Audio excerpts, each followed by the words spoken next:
Episode 121 నిప్పు నీరు. Music room చాలా నిశ్శబ్దంగా ఉంది. రిత్విక్ పెట్టిన కండిషన్స్ కి ఏం చేయాలో తెలియక సందిగ్ధంలో పడ్డాడు డైరెక్టర్ విరాజ్. చాలాసేపు ఆలోచించిన తరువాత రిత్విక్ కి తెలియకుండా షూటింగ్ చేసే రిస్క్ తీసుకోవాలి అని నిర్ణయించుకున్నాడు విరాజ్. తనకి సినిమా బాగా రావడం ముఖ్యం అని అనుకున్నాడు. అతనికి సినిమా ఒక అబ్సెషన్ గా మారింది. వెంటనే సెట్ రెడీ చేయించాడు. ఇంకా సీన్ స్టార్ట్ అవ్వకముందరే సితార క్యాజువల్ గా పియానో ముందర కూర్చుని చిన్నగా టాప్ చేసింది.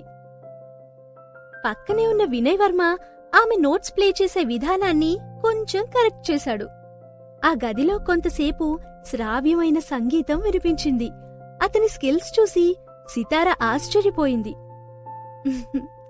పియానో ప్లే చేసే అబ్బాయిల్లో ఒక రకమైన ఎలిగెన్స్ ఉంటుంది వినయ్, అలాంటి అబ్బాయిలని అమ్మాయిలు చాలా ఇష్టపడతారు అని నవ్వుతూ చెప్పింది సితార. వాళ్ళిద్దరూ అలా ఉండగానే కెమెరామెన్ ఒక చిన్న వీడియో బైట్ తీసుకున్నాడు.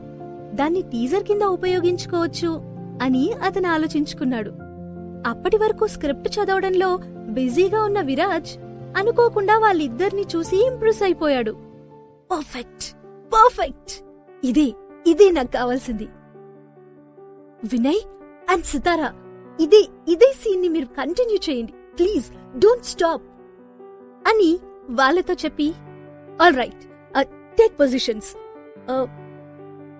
Settle down, silence, on the set please అని మెగాఫోన్లో ఆర్టిస్టులకి అండ్ టెక్నీషియన్స్ అందరికీ వినపడేలా చెప్పాడు. వాళ్ళిద్దరూ గది మధ్యలో పియానో దగ్గర కూర్చునున్నారు. సహజమైన వెన్నెల వాళ్లపై కురిసేలా ఏర్పాటు చేశారు.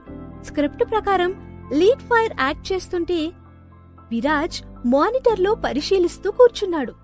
అనుకున్న ప్రకారం సీన్ షూటింగ్ సాఫీగా సాగుతోంది. వినయ్ వర్మ ఎంత అనుభవం గల ఆర్టిస్ట్ అయినా కానీ అతని విషయంలో కూడా విరాజ్ కేర్ తీసుకుంటూనే ఉన్నాడు. సితార హీరోయిన్ క్యారెక్టర్లో ఒదిగిపోయి అందం, అమాయకత్వం తన అభినయంతో ప్రదర్శించింది. లాస్ట్ మూమెంట్ వరకు ఊపిరి బిగబట్టి మానిటర్ దగ్గర కూర్చుని టెన్షన్ పడుతూ చూశాడు విరాజ్. ఆఖరికి టేక్ ఓకే అని హ్యాపీగా సంతృప్తిగా అరిచి తలూపాడు. అతనింకా కట్ చెప్పకుండానే సీన్ ఎండ్ అయిపోయింది. సితార వెంటనే క్యారెక్టర్లో నుండి బయటకొచ్చి విరాజ్ దగ్గరికి వెళ్ళింది. సీన్ మొదటి నుండి చివరి దాకా మరొకసారి పరిశీలనగా చూస్తున్నాడు విరాజ్. అతని ముఖం మీద ఎక్స్ప్రెషన్స్ చూసి మళ్ళీ రీషూట్ చెయ్యాలంటాడేమో అని భయపడింది సితార. అంతా చూసిన తర్వాత ఆమె అనుకున్నట్టే, లాంగ్ షాట్ లో బాగా వచ్చింది, కానీ క్లోజప్ కాస్త ఇంప్రూవ్ చేయొచ్చు అన్నాడు విరాజ్.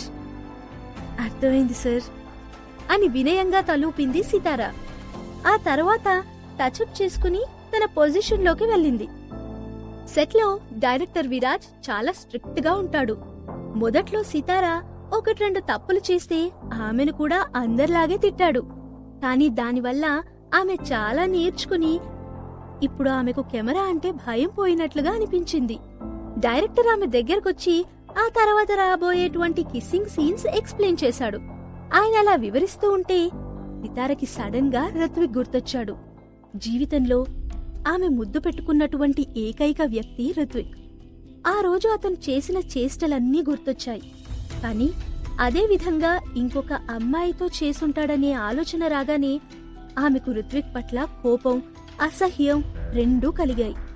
ఆమెకు అసూయ వల్ల కోపం కలిగిందా, మరింకా దేనివల్లైనా కలిగిందా అని ఆమెకు అర్థం కాలేదు. ఆలోచనల్లో ఉండగానే డైరెక్టర్ విరాజ్ ఆమెను కదిలించాడు. వెంటనే ఆమె ఈ లోకంలోకొచ్చి విరాజ్ కి అపాలజీ చెప్పింది. టెక్నీషియన్స్ అందరూ షాట్ కి రెడీ అయ్యారు. Chitralaya productions, Priyamadhuram, scene number 10 take 1 అని క్లాప్ బోర్డ్ అసిస్టెంట్ చెప్పగానే డైరెక్టర్ యాక్షన్ అన్నాడు. ఆ సీన్ లో హీరో హీరోయిన్ల మధ్యన ఎమోషన్స్ ఏ విధంగా డెవలప్ అయ్యాయి అని చిత్రీకరించడం జరుగుతోంది. వినయ్ ని ముద్దు పెట్టుకుంటున్నప్పుడు కూడా రిత్విక్ ముఖం ఆమెకు కనపడింది.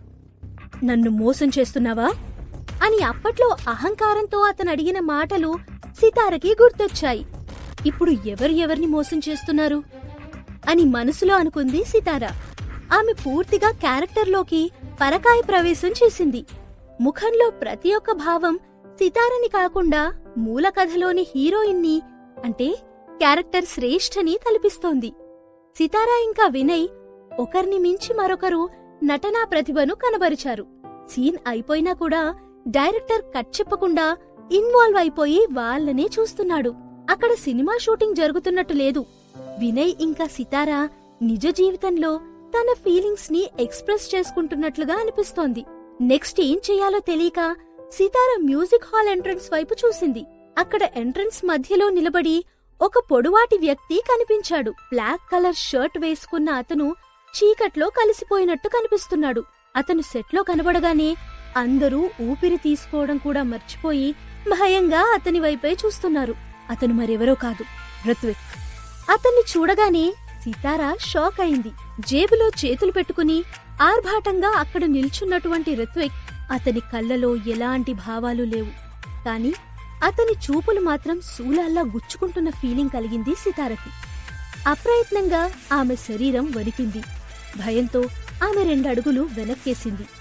ఆగిపోయావే, కంటిన్యూ చెయ్యి అని దూరం నుంచి ఆమె వైపు సూటిగా చూస్తూ అన్నాడు ఋత్విక్. వెంటనే ఆమె శరీరం స్ట్రెయిట్ గా అయిపోయింది. ఆ సీన్ షూటింగ్ అతను ఎంతవరకు చూశాడో ఆమెకు తెలీదు. కాని తను మాత్రం స్క్రిప్ట్ ప్రకారం యాక్ట్ చేసింది తప్ప అందులో ఆమెకు వేరే ఫీలింగ్స్ ఏవీ లేవు. ఋత్విక్ మనసులో భావాలు చదవడానికి ప్రయత్నించింది సితారా. కాని ఆమెకు అర్థం కాలేదు. అతను ఆమె వైపు కోపంగా చూస్తున్నాడు. నిజానికి శివానితో కలిసి తనని మోసం చేసినందుకు కోపగించుకోవాల్సిన అవసరం తనకుంది కాని ఋత్విక్కి లేదననుకుంది సితారా. లండన్ వెళ్తున్నాను అని చెప్పి సడన్ గా ఋత్విక్ అక్కడ ఎలా ప్రత్యక్షమయ్యాడో ఆమెకు అర్థం కాలేదు. అతడి చూపుల్ని ఎలా ఎదుర్కోవాలో తెలియక ఆమె ఉన్న చోటే నిలబడిపోయింది. బాగా ఎగ్జైటింగ్ గా ఉంది కదా, ఎందుకు ఆపేశావు? క్యారీ ఆన్ అన్నాడు ఋత్విక్. అతను ఒక్కొక్క అడుగు ముందుకు వేస్తుంటే సితారా ఒక్కొక్క అడుగు వెనక్కి వేస్తోంది. ఆమె వినయ్ వర్మ వెనక్కి వెళ్లి దాక్కోవడం చూసి అతను కోపంతో రగిలిపోయాడు. ఇలారా అని ఆమెను పిలిచాడు. భయంతో బిక్కుబిక్కుమంటూ అతన్ని చూస్తూ అక్కడే నిలబడిపోయింది సితారా. రెండోసారి పిలుస్తున్నాను, రా ఇక్కడికి అని కోపంగా అన్నాడు. అతను వెళ్లి 2 రోజులు కూడా కాలేదు, అప్పుడే ఇంకొక మగాడితో కౌగిలింతలు ముద్దులు పెట్టుకుంటోంది అని తలుచుకుని అతని కోపం మరింత ఎక్కువైంది. డైరెక్టర్ విరాజ్ కి అతనికి ఎలా ఎక్స్ప్లెయిన్ చేయాలో తెలియక భయంగా అతని వైపే చూస్తున్నాడు. ఋత్విక్ ఉద్దేశం వినయ్ అర్థం చేసుకుని సితారని ప్రొటెక్ట్ చేయడానికి తనని వెనక్కి లాక్కుని ఆమె ముందు నిలబడ్డాడు. ఋత్విక్ గారు, ఈ సీన్ నిజం అనుకోకండి, ఇది హీరో కల మాత్రమే అని సర్ది చెప్పడానికి ప్రయత్నించాడు విరాజ్. ఇంకా ఆ మాట పూర్తవక ముందరే అతని కాలర్ పట్టుకుని ముందుకు లాగాడు ఋత్విక్. నువ్వు చెప్పిందల్లా నమ్మడానికి నేను చిన్నపిల్లననుకుంటున్నావా అని అతని వైపు సూటిగా చూస్తూ అడిగాడు. ఏం సమాధానం చెప్పాలో తెలియక అలాగే చూస్తూ ఉండిపోయాడు. ఇలాంటి సీన్స్ చెయ్యకూడదు అని నేను కోర్టు నుంచి ఆర్డర్ తీసుకొచ్చాను కదా, నా ఆర్డర్ పెడచెవిన పెట్టారా అని కళ్ళల్లో నిప్పులు కురిపిస్తూ అడిగాడు ఋత్విక్. అలా అనడంతోనే విసురుగా డైరెక్టర్ విరాజ్ ని ముందుకు తోశాడు. ఆయన వెళ్లి నేలమీద పడ్డాడు. అసిస్టెంట్ డైరెక్టర్ ఇంకా ఇతర టెక్నీషియన్స్ అది చూసి షాక్ అయ్యారు. ఎవరైనా విరాజ్ ని ఇలా అవమానించడం వాళ్ళంతకు ముందు ఎప్పుడూ చూడలేదు. వెంటనే ఆయన దగ్గరికి పరిగెత్తుకుంటూ వెళ్లి లేపి నిలబెట్టడానికి సహాయం చేశారు. ఇది చూసి సితారకి భయం రెట్టింపయింది. విరాజ్ సార్ అంటూ ఆయన దగ్గరికి వెళ్లబోతే వినయ్ ఆమెను వారించి మళ్లీ తన వెనక్కి లాక్కున్నాడు. నీకు ఇతరుల మీద కన్సర్న్ కూడా ఉందా అని ఆమెను ఎగతాళిగా చూస్తూ అన్నాడు ఋత్విక్. ఈ రోజు తన కళ్ల ముందరే ఆమె ప్రేమ సన్నివేశంలో నటించింది. అంటే తను లేనప్పుడు వాళ్ళిద్దరూ ఇంకా ఎంత సన్నిహితంగా ఉంటారో అని తలుచుకుని అతని మనసు ఆవేదనకి గురైంది.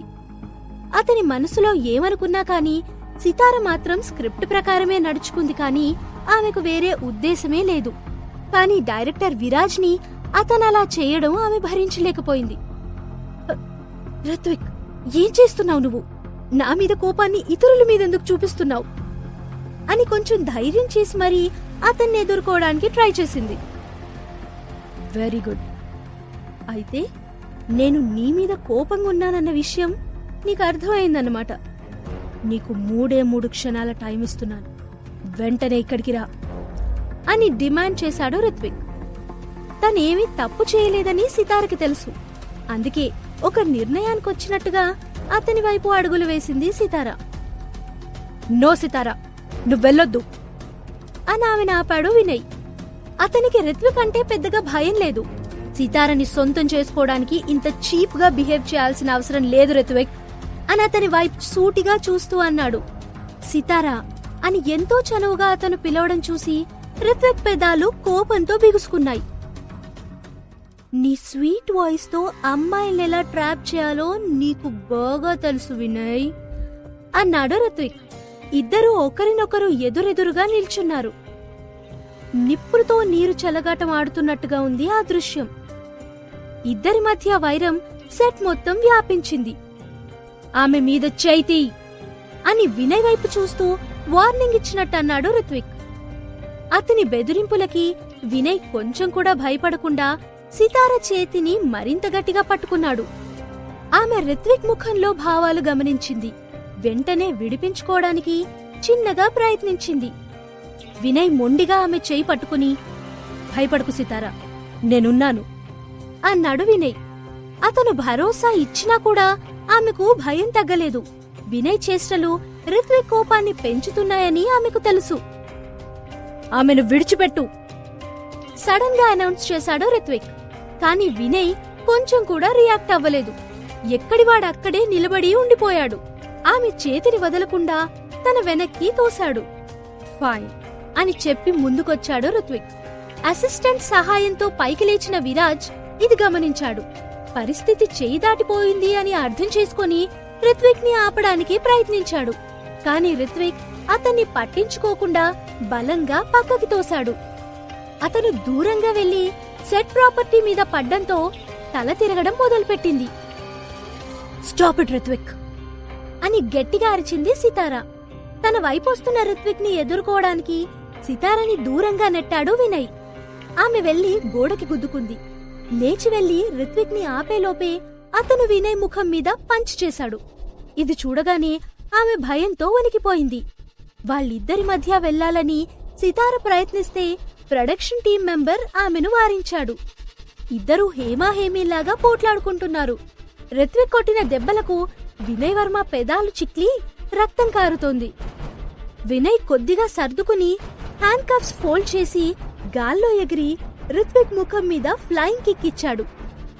కాని రిత్విక్ ఆ అటాక్ ని సులభంగానే అడ్డుకున్నాడు. అయినా ఆ కిక్ బలంగా తగలడంతో 2 అడుగులు వెనక్కి వేశాడు. ఈ సిచ్యువేషన్ ని ఉపయోగించుకుని రిత్విక్ ముఖం మీద చేత్తో అప్పర్ కట్టించాడు వినయ్. ఇద్దరూ ఏ మాత్రం తగ్గకుండా ఫైట్ చేస్తున్నారు. మొత్తం సెట్ అంతా ఫైట్ చేస్తున్న వారిద్దరి వైపు భయంగా చూస్తున్నారు. Ritvik, Vinay, please please stop fighting అని సితార ఎంత ప్రాధేయపడినా వాళ్ళు పట్టించుకోవడం లేదు. కొంతసేపటికి రిత్విక్ దెబ్బలకి వినయ్ బలహీనమయ్యాడు. ఆఖరిసారిగా అతని ముఖం మీద పంచ్ చేయబోతున్నాడు రిత్విక్. వెంటనే సితార స్టాప్ ఇట్ అని అరుస్తూ వచ్చి వాళ్ళ మధ్య నిలబడింది. ఆఖరి క్షణంలో తనని తాను కంట్రోల్ చేసుకుని వినయ్ పక్కనే ఉన్న బ్లాక్ బోర్డ్ మీద ల్యాండ్ చేశాడు. నీకేమైనా మతిపోయిందా అని ఆమె భుజాలు పట్టుకుని కోపంగా చూస్తూ అన్నాడు. మతిపోయింది నాకు కాదు, నీకు. నా కోసం మీరిద్దరూ గొడవపడ్డం ఆపండి అంటూ అతనికి దండం పెట్టి వేడుకుంది. అతని కోసం సితార అంత తాపత్రయపడుతుంటే రిత్విక్ చాలా విచిత్రంగా అనిపించింది. అసూయతో బ్రేక్ డౌన్ అయ్యేలాగా ఉన్నాడు రిత్విక్. ఆమె అతన్ని ప్రొటెక్ట్ చేస్తూ ఎదురుగా నిలబడింది. అతన్ని ముట్టుకోకు అని సీరియస్ గా వార్నింగ్ ఇచ్చాడు రిత్విక్. ఒక్కసారి ఆమె కదలికలు ఆగిపోయాయి. తనకి తెలియకుండానే తన చెయ్యి వెనక్కి తీసుకుంది. సితారా, ఇదే నీకు last warning.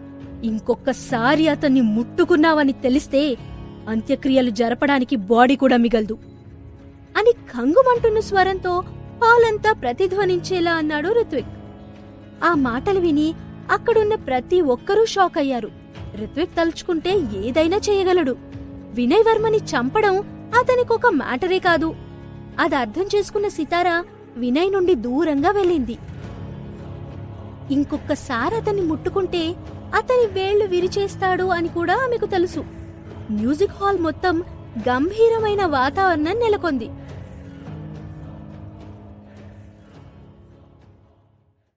Episode 122 I hate you Ruthvik. ప్రశాంతంగా ఉన్న మ్యూజిక్ హాల్లో మంద్రంగా వినిపించిన సితార స్వరం. రుత్విక్, నీ కోపాన్ని తగ్గించుకో, ప్లీజ్ అర్థం చేసుకో, గొడవలు పడకుండా కూడా మాట్లాడొచ్చు అని అతనికి హితవు చెప్తూ అంది సితార. అతని కళ్ళు నిప్పులు కురిపించాయి.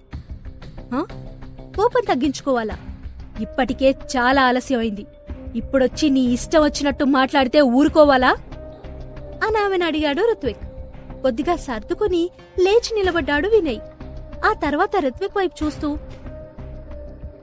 ఆమెను ముట్టుకునే హక్కు నీకు లేదు అన్నాడు. Get out you idiot. ఇంకా ఎక్కువసేపు ఇక్కడుంటే నేనేం చేస్తానో నాకే తెలీదు అని కోపంగా వినయ్ కడుపులో మరోసారి కిక్ చేశాడు. బాధగా అరుస్తూనే నేల కూలిపోయాడు వినయ్. భయంతో కంపించిపోయింది సితార. ఆమె నోటి నుంచి ఇంకొక్క మాట కూడా రాలేదు. రిత్విక్ ఆమెను అందరి ముందర దగ్గరికి తీసుకుని, నువ్వు నాతో పోటీ పడాలనుకుంటున్నావా వినయ్? నీకంత సీనుందా? నాతో పోటీపడి విన్నవ్వగలవా అని అతని వైపు నిర్దయగా చూస్తూ అడిగాడు. అనవసరంగా ఎందుకు సితారని ఇబ్బంది పెడుతున్నావు రిత్విక్?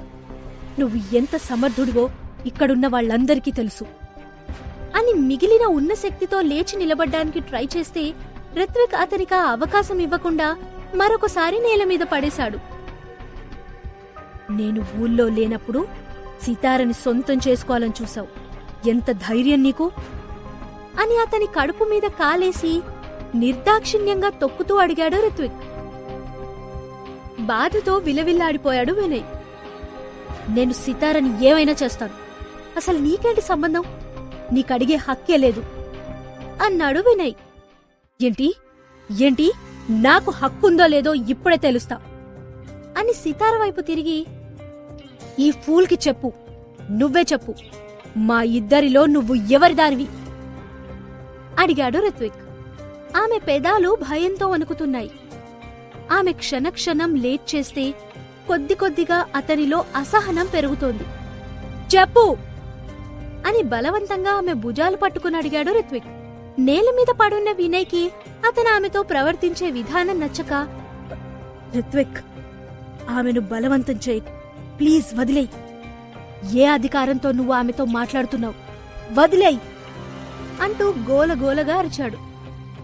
నోర్ముయ్ రాస్కెల్ అని అతని కాలర్ పట్టుకొని, అధికారమా అని అతని చెవులకి దగ్గరగా చేరి, ఆమె నాది, ఆమెకు నేనంటేనే ఇష్టం, ఆమె జీవితంలో నాకు తప్ప వేరే మగాడికి స్థానం లేదు, ఇంతకన్నా గొప్ప అధికారం ఏం కావాలి అన్నాడు. అది విన్న వినయ్ ముఖంలో ఒక్కసారిగా రంగులు మారాయి. నిన్ను నువ్వు ఎక్కువగా అంచనా వేసుకుంటున్నావు రిత్విక్ అని అన్నాడు వినయ్. విసురుగా అతన్ని పక్కకి నెట్టాడు రిత్విక్. కింద పడున్న వినయ్ పెదాల నుండి రక్తం కారుతుంది. అతని చేతుల మీద గాయాల తాలూకు గుర్తులు కనిపించాయి. సితారకు చెప్పలేనంత భయం కలిగింది. రిత్విక్, నేను అంటూ సందేహిస్తూ మాట్లాడింది సితార. ఆమె వైపు సీరియస్ గా చూశాడు రిత్విక్. ఆమె అప్పటి వరకు కనబరిచిన మొండితనం అంతా తొలగిపోయింది. కొంత ధైర్యం తెచ్చుకుని అతని నడుము చుట్టూ చేతులు వేసింది సితార.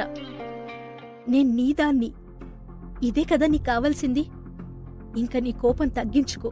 ఇక నుంచి నీ ఇష్టం లేని పనులేవి చెయ్యను. నువ్వెలా చెప్తే అలాగే వింటాను అని కన్నీళ్లతో అతనికి చెప్పింది సితార. ఆమె చెప్పింది విన్న తర్వాత వినయ్కి నోట మాట రాలేదు. అతని గుండెల్నెవరో మెలితిప్పిన భావన కలిగింది. సితారా అనేదో మాట్లాడ్డానికి ప్రయత్నించాడు వినయ్. చాలు వినయ్, ఇంకేం మాట్లాడకు అని పంటి కింద బాధను బిగబట్టి అంది సితార. అతనితో మాట్లాడకు అని విసురుగా ఆమె చెయ్యి పట్టుకుని లాగాడు రిత్విక్. మౌనంగా నొప్పి భరించింది సితార. ఆమెను దగ్గరికి తీసుకుని అక్కడి నుండి వెళ్లిపోవడానికి సిద్ధపడ్డాడు రిత్విక్. అతను వెళ్తున్న వైపే చూస్తున్న డైరెక్టర్ విరాజ్కి సితారని చూసి జాలి కలిగింది. కాని ఏం చెయ్యలేని పరిస్థితి. వాళ్ళని అనుసరిద్దామనుకున్నాడు విరాజ్. ఇంతలో వినయ్ చాలా కష్టపడి పైకి లేచి వాళ్ళని ఫాలో అవ్వడం విరాజ్కి కనిపించింది. గేటు దగ్గర వరుసగా బ్లాక్ కలర్ లిమోజిన్స్ పార్క్ చేసున్నాయి. అన్నిటికన్నా ముందర పార్క్ చేసున్నటువంటి స్పోర్ట్స్ కార్ దగ్గరికి ఆమెని బలవంతంగా తీసుకెళ్లాడు రిత్విక్. అతను కోపాన్ని అణుచుకోవడానికి విశ్వ ప్రయత్నం చేస్తున్నాడని సితారకి అర్థమైంది. రిత్విక్ అనొక స్వరం వినపడేసరికి సితార వెనక్కి తిరిగి చూసింది. రిత్విక్ మాత్రం వెనక్కి తిరగకుండా అలాగే నిలబడున్నాడు. నువ్వు నిజమైన మగాడివైతే ఆమె గౌరవాన్ని, అభిమానాన్ని కాపాడడానికి ట్రై చెయ్యి. కానీ నువ్వు ఆమెను హృదయం లేని ఆట బొమ్మలా చూస్తే మాత్రం నేనంత తేలిగ్గా వదలను. డెఫినెట్ గా మన మధ్య కాంపిటీషన్ జరుగుతుంది అని వినయ్ స్వరం సితారకి వినిపించింది. నెమ్మదిగా తల తిప్పి అతని వైపు చూశాడు రిత్విక్. కాంపిటీషనా? అది నీతో? దేనికైనా సమఉజ్జీలుండాలి వినయ్ అని అతన్ని హేళన చేస్తూ నవ్వాడు. నువ్వు ఆమెతో టైం పాస్ చేస్తున్నావని తెలుసు. ఆమె గౌరవాన్ని నువ్వు కాపాడట్లేదు. నీ దగ్గర ఆమె సేఫ్గా ఉంటుందని నాకు నమ్మకం లేదు అన్నాడు వినయ్. అతని మాటలు ఇగ్నోర్ చేస్తూ కార్ వెనక డోర్ ఓపెన్ చేసి సితారను బలంగా లోపలికి నెట్టాడు. ఆమె నిస్సహాయంగా సీట్లో కూర్చుంది. కార్ డ్రైవ్ చేసుకుంటూ అక్కడి నుండి వెళ్లిపోయాడు రిత్విక్. వేగంగా వెళ్లిపోతున్నటువంటి కార్ వైపు నేల మీద మోకాళ్లపై కులబడి చూశాడు వినయ్. అప్పటి వరకు జరిగిన సంఘటనలన్నీ అతని మనసులో కదలాడాయి. Vinay, Vinay, are you okay? Hello, వెంటనే ఎవరైనా అంబులెన్స్ పిలవండి అని నేల మీద పడిపోతున్న వినయ్ని చూసి అక్కడికొచ్చిన డైరెక్టర్ విరాజ్ ఆందోళనగా తన క్రూకి ఆదేశాలిచ్చాడు. రిత్విక్ డ్రైవ్ చేస్తున్న కార్ దారిలో చాలా సిగ్నల్స్ ని బ్రేక్ చేసుకుంటూ వేగంగా సిటీ అవుట్స్కర్ట్స్ కి వెళ్లిపోయింది. అతని బృందం అంతా అతని వెనకాలే ఫాలో అయింది. రిత్విక్ ఎక్కడా ఆగకుండా కొండ ప్రాంతం వైపు వెళ్తున్నాడు. వేగంగా వెళ్లడంతో కార్ టైర్ల నుండి నిప్పురవ్వలు చెలరేగడం సితారకి కనిపించింది. కొంచెం తేడా జరిగితే కార్ అదుపు తప్పి పక్కనే ఉన్న లోయలోకి పడిపోయేది. రిత్విక్, నీకేమైనా పిచ్చి పట్టిందా అని భయం భయంగా వెనక నుండంది సితార. కాని ఆ కార్ వేగానికి ఆమె మాటలు గాల్లో కలిసిపోయాయి. షటప్ అని గట్టిగా అన్నాడు రిత్విక్. తీక్షణమైన అతని కళ్ళు రోడ్డు వైపు చూస్తున్నాయి. అతని ముఖంలో ఎటువంటి భావాలు లేవు. అతన్ని చూస్తుంటే ఆమెలో క్షణక్షణానికి భయం పెరుగుతోంది. ఈ రోడ్లో ఇంత వేగంగా వెళ్తే మరికేదో ఒకటి జరగడం ఖాయం అని భయపడుతూ అంది సితార. ఏమైంది? నువ్వు నా గురించి వరి అవుతున్నావా? కనీసం ఆమె వైపు తిరిగి చూడకుండా అడిగాడు రిత్విక్. వెంటనే వేగంగా కదులుతున్న కారులో హ్యాండ్ బ్రేక్ వేశాడు. మరుక్షణమే కార్ రోడ్డు మీదే నిలిచిపోయింది.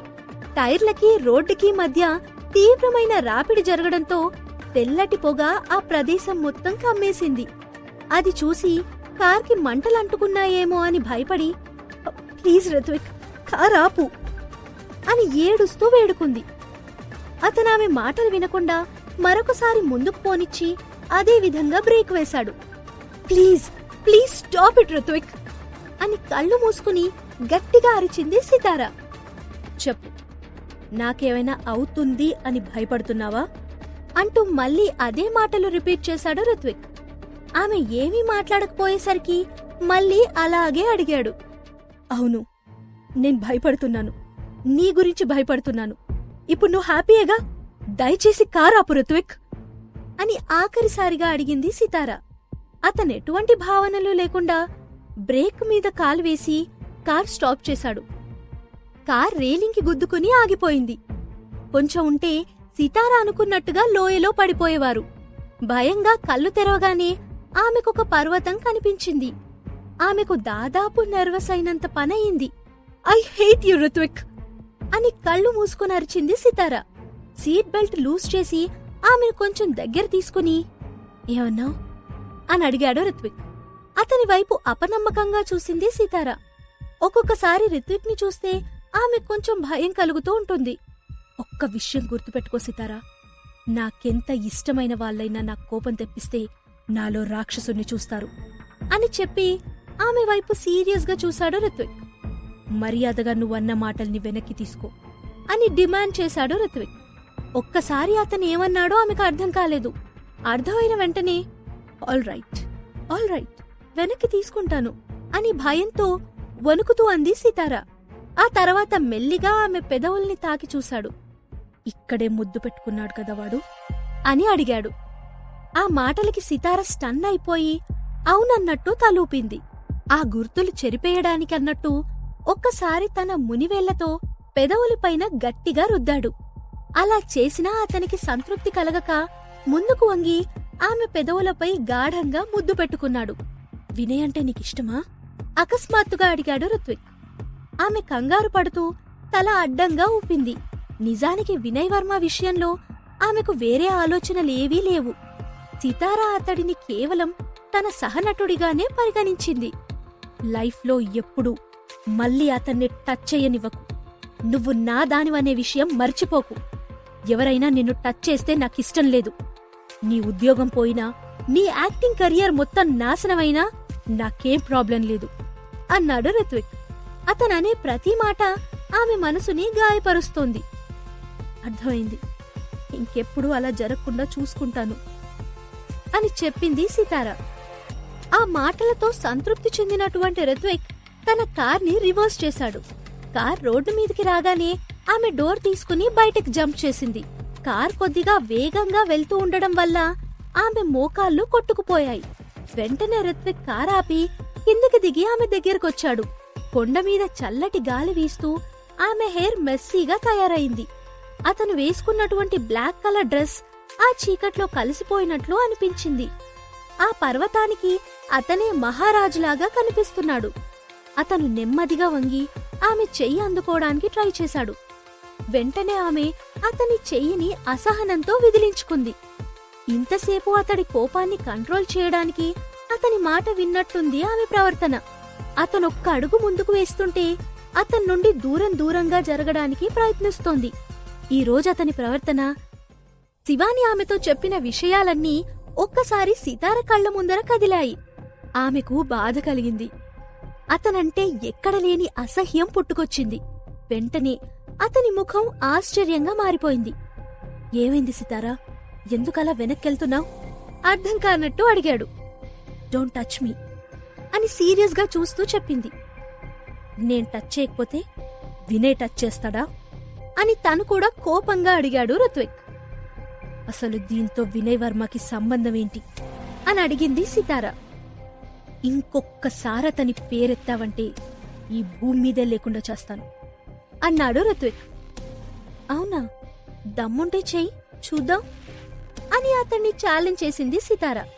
అసలు వినయ్ పేరు ముందుగా ఎత్తిందే అతను. పైగా తననే అంటున్నాడు. నాకెంత దమ్ముందో నీకీ పాటికే అర్థమై ఉండాలి.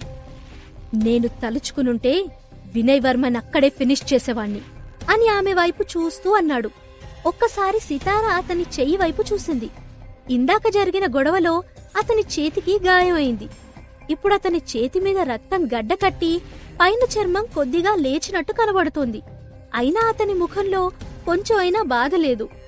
ఆమె ఇంకా వెనక్కి జరుగుతూ ఉండగా ఆమె రోడ్డుకి 3 అడుగుల దూరంలో ఉన్న రేలింగ్కి తగిలింది. చిన్నగా శబ్దం చేస్తూ ఆ రేలింగ్ ఊగింది. కొంచెం ఉంటే సితారా లోయలోకి పడిపోయుండేది. సితారా, డోంట్ మూవ్, ఆ రేలింగ్ వీక్గా ఉంది అని ఆమెను హెచ్చరించాడు రిత్విక్. అతని అరుపులతో ఆమె ఒక్కసారి వెనక్కి తిరిగి చూసింది. ఆమె అక్కడ లోతైన అగాధం కనిపించింది. ఒక్క క్షణం ఆమెకు గుండాగినంత పనైంది. వెంటనే తల తిప్పి రిత్విక్ వైపు చూసింది. ఆమె వైపు నర్వస్ గా చూసి చెయ్యి అందించాడు రిత్విక్. నో, నా దగ్గరికి రాకు. నువ్వు కోపం తగ్గించుకోకపోతే నేను కిందకి దూకి చస్తాను అని అతని వైపు చూస్తూ అంది. అతను తన చేతిని వెనక్కి తీసుకున్నాడు. బెదిరిస్తున్నావా అని అడిగాడు రిత్విక్. నీతో ప్రతిరోజు గొడవలు పెట్టుకునేదానికన్నా అదే మంచిది అని చెప్పింది సితారా. ఆమె అన్నంత పని చేస్తుందని రిత్విక్ భయపడి కోపం తగ్గించుకున్నాడు. ఆల్ రైట్, ఇప్పుడు నేను కామ్గానే ఉన్నాను, చెయ్యివ్వు అని అడిగాడు రిత్విక్. ఆమె తనని బెదిరిస్తోందని తెలిసినా కొంచెం తగ్గాడు. రిత్విక్, నువ్వొక కండిషన్కి ఒప్పుకోవాలి. అప్పుడే నేను నీకు చెయ్యి అందిస్తాను అంది సితార. అంత టెన్షన్లో కూడా ఆమె మైండ్ చాలా షార్ప్గా పనిచేసింది. ఏంటా కండిషన్ అని ఆమె వైపు నుండి చూపు తిప్పుకోకుండా తమ ఇద్దరి మధ్య డిస్టెన్స్ ని మైండ్లోనే క్యాల్కులేట్ చేస్తూ అడిగాడు రిత్విక్. మనిద్దరం ఇక మీదట ఒకరినొకరు కలుసుకోకూడదు. ప్లీజ్ నన్ను వదిలేయ్ అని అభ్యర్థిస్తున్నట్లు అడిగింది సితార. ఆమె ఆ మాటలంటున్నప్పుడు గుండెల్లో ఎంతో ఉద్వేగం పొంగుకొచ్చింది. ఒక్క క్షణం ఆమె ఏం మాట్లాడుతోందో అతనికి అర్థం కాలేదు. అతని కళ్ళలో విచారం స్పష్టంగా కనబడుతోంది.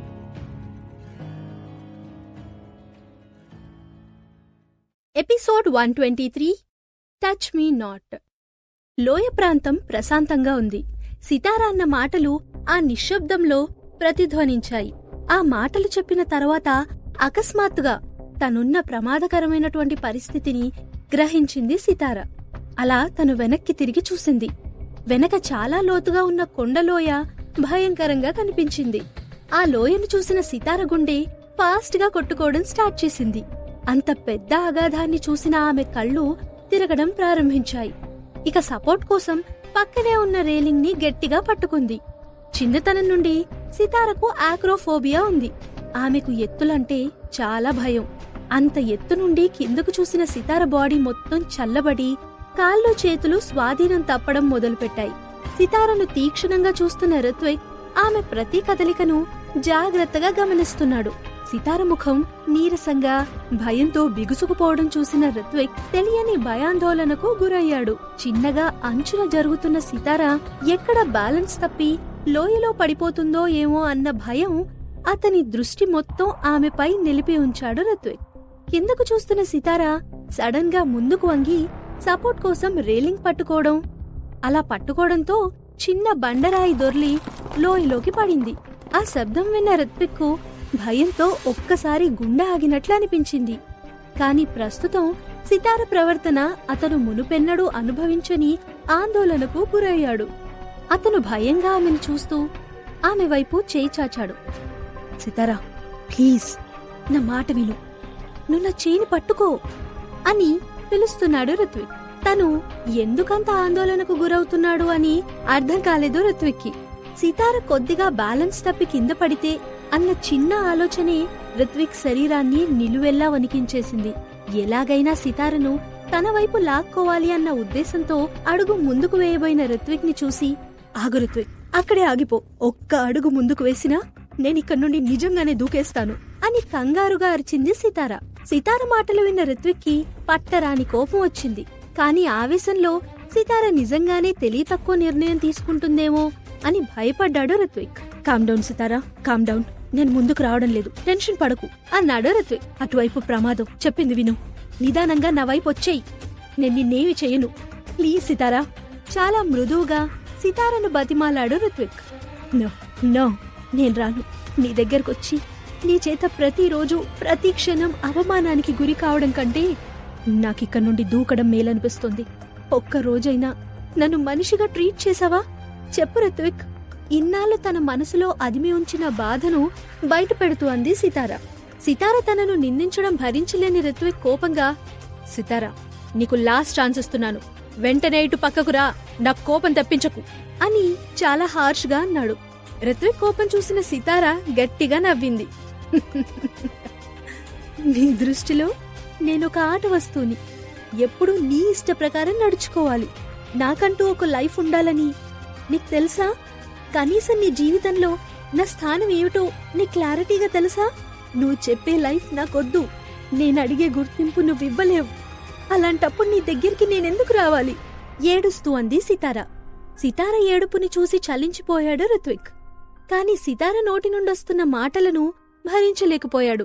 సితార దృష్టిలో తనొక దుర్మార్గుడిగా ఉండడం రిత్విక్కు బాధ కలిగించింది.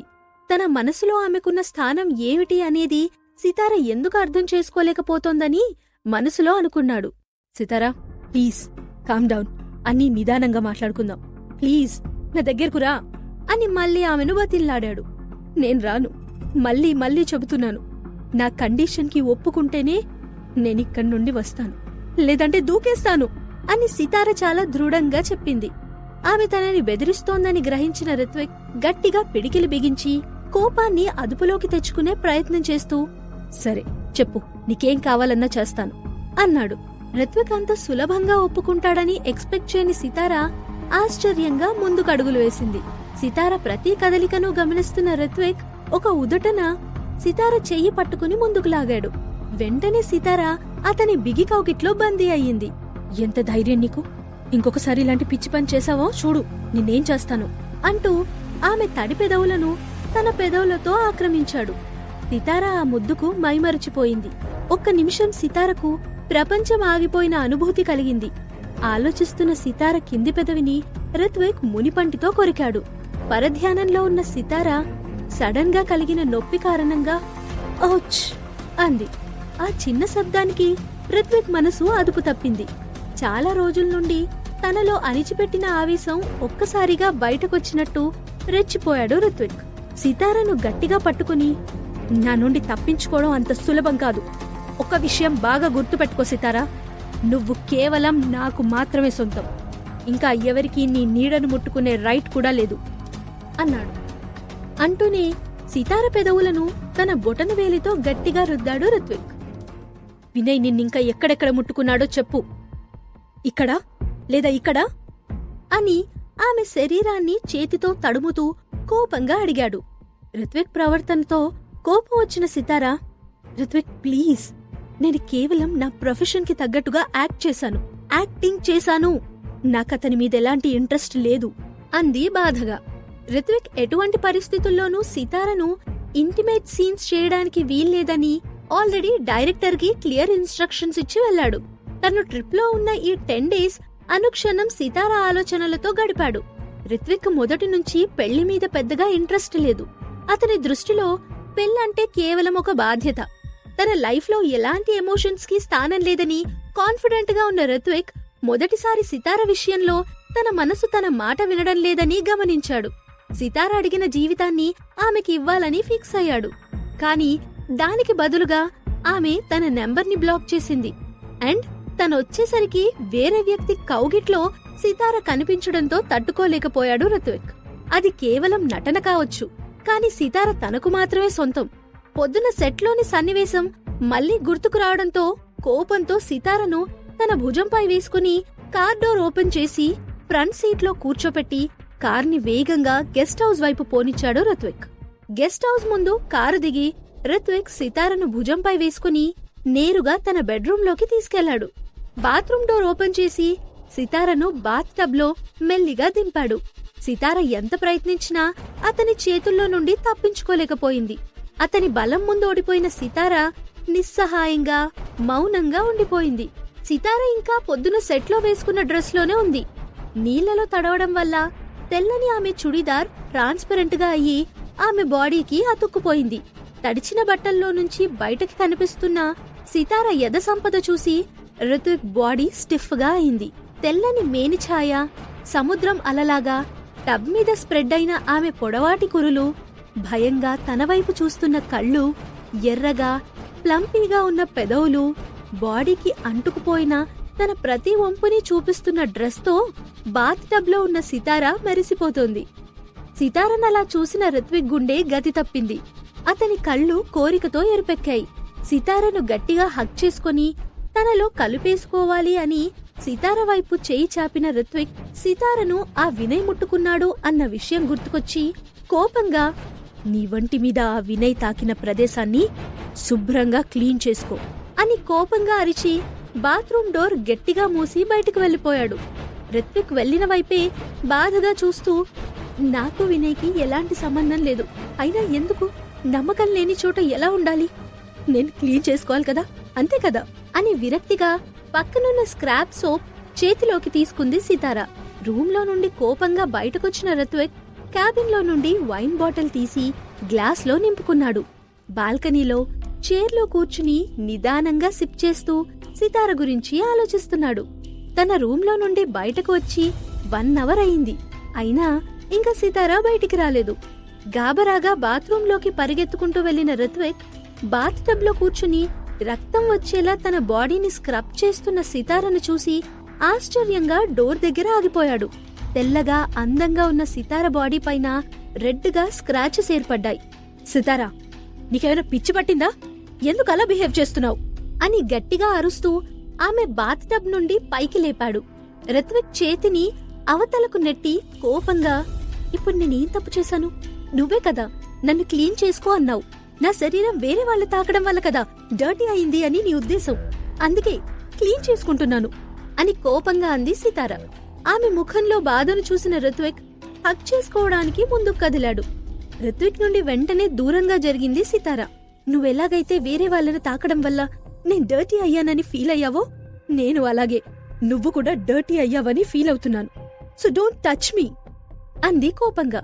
సితార మాటలకు కోపమొచ్చిన రిత్విక్ ఇద్దరి మధ్య జరిగినటువంటి పెనుకులాటలో కాలు స్లిప్ అవడంతో ఇద్దరూ బాత్ టబ్లో పడ్డారు. తన మీద పడ్డ సితారను చిన్నగా తన ఒడిలో కూర్చోబెట్టుకుని రిత్విక్ ఆమె పెదవులను తన పెదవులతో ముడివేశాడు.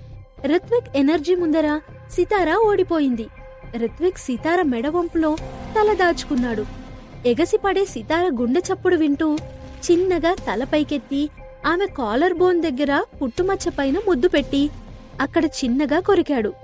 అప్పటి వరకు మౌనంగా ఉన్న సితార, రిత్విక్ ప్లీజ్ అంది స్లోగా. సితార తలను పైకి లిఫ్ట్ చేసి ఆమె కనురెప్పలను, ముక్కును, చెంపలను ముద్దు పెట్టుకున్న రిత్విక్ స్లోగా తన లిప్స్ తో సితార లిప్స్ ని రబ్ చేశాడు. కొంత సమయం ఇద్దరూ అదే బాత్రూంలో ఏకాంతంగా గడిపారు. ఆ తర్వాత ఆమెను తీసుకెళ్లి బెడ్ మీద పడుకోబెట్టాడు. అలా ఎంత సమయం గడిచిందో ఇద్దరికీ తెలీదు. సితార మధ్య మధ్యలో కళ్ళు తెరుస్తూ మూస్తూ అతని ప్రతి చర్యని ఆస్వాదించింది. ఆమె లిప్స్ తో పాటు శరీరంలో ప్రతి ఒక్క పార్ట్ ని కిస్ చేసి, నీ బాడీ ప్రతి ఒక్క పార్ట్ నాదే సితారా, నువ్వు నాదానివి అన్నాడు రిత్విక్. ఇవే మాటలు శివానితో కూడా చెప్పావా అని అడిగింది సితార. అతను ఆశ్చర్యంగా ఆమె వైపు చూశాడు. నేనే నీ దాన్నైతే మరి శివాని ఎవరు? రెట్టించింది సితార. అప్పుడు రిత్విక్కి విషయం అర్థమైంది. ఇప్పటి వరకు తనొక్కడే జలసీగా ఉన్నాడని అనుకున్నాడు. కాని సితార కూడా జలసీ ఫీల్ అయ్యే అవకాశం ఉందని అతనికి తట్టలేదు. ఇప్పుడు వాళ్ళిద్దరి మధ్య పబ్లిక్ గా చెప్పుకోలేని ఒక కాంప్లెక్స్ రిలేషన్ నడుస్తోంది. అలా అయితే మరి ఆమె పూర్తిగా తనకెలా చెందుతుంది? అలా అనుకోవడం ఫూలిష్నెస్ అవుతుంది. ఆలోచనలతో బుర్ర వేడెక్కుతూ ఉంటే నిద్రలోకి జారుకున్నాడు రిత్విక్. ఉదయం లేచిన తర్వాత అతనికి రాత్రి సితార అన్న మాటలు గుర్తొచ్చాయి. శివాని గురించి సితార అంత గట్టిగా అడుగుతోందంటే తను టూర్ మీద వెళ్ళినప్పుడు ఏదో జరిగి ఉంటుంది అనుకున్నాడు. తనిక్కడ లేనప్పుడు కొంతమంది బాడీగార్డ్స్ ని ఆమెకు రక్షణగా పెట్టాడు రిత్విక్. వాళ్ళిచ్చిన రిపోర్ట్ ప్రకారం సితార షూటింగ్ లో పార్టిసిపేట్ చేయడం తప్ప ఇంకేం చేయలేదు. ఆమెనెవరూ కాంటాక్ట్ కూడా చేయలేదు. ఆలోచిస్తూనే బాత్రూంలోకి వెళ్లాడు రిత్విక్. ఆ తర్వాత ఫ్రెష్ అయ్యి అక్కడి నుండి వెళ్లిపోయాడు. సితార నిద్ర లేచేసరికి మధ్యాహ్నం అయింది. బెడ్ మీద ఆమె పక్కన ఎవ్వరూ లేరు. ఆమె కూడా ఫ్రెష్ అయి వచ్చి చూస్తే సోఫా మీద ఆల్రెడీ తన సైజ్ కి మ్యాచ్ అయ్యే డ్రెస్ రెడీగా ఉంది. ఆమె ఆ బట్టలు వేసుకుని బెడ్రూమ్ లో నుండి బయటకొచ్చింది. బయట ఆమె కోసం కొంతమంది సర్వెంట్స్ ఎదురు చూస్తూ ఉన్నారు. గుడ్ మార్నింగ్ మేడం అని వాళ్ళందరూ కోరస్ సింగర్ లాగా ఆమెను విష్ చేశారు. ఒక్క క్షణం వాళ్ళ హడావిడికి షాక్ అయింది సితార. వెంటనే తేరుకుని, రిత్విక్ ఎక్కడా అని అడిగింది. బాబ్గారు వెళ్ళిపోయారు మేడం, మీకోసం లంచ్ రెడీగా ఉంది అని వాళ్ళు వినయంగా చెప్పారు. ఇష్టం లేకపోయినా ఆమె డైనింగ్ టేబుల్ దగ్గరికెళ్లి బలవంతంగా లంచ్ చేసి అక్కడి నుండి బయటపడింది.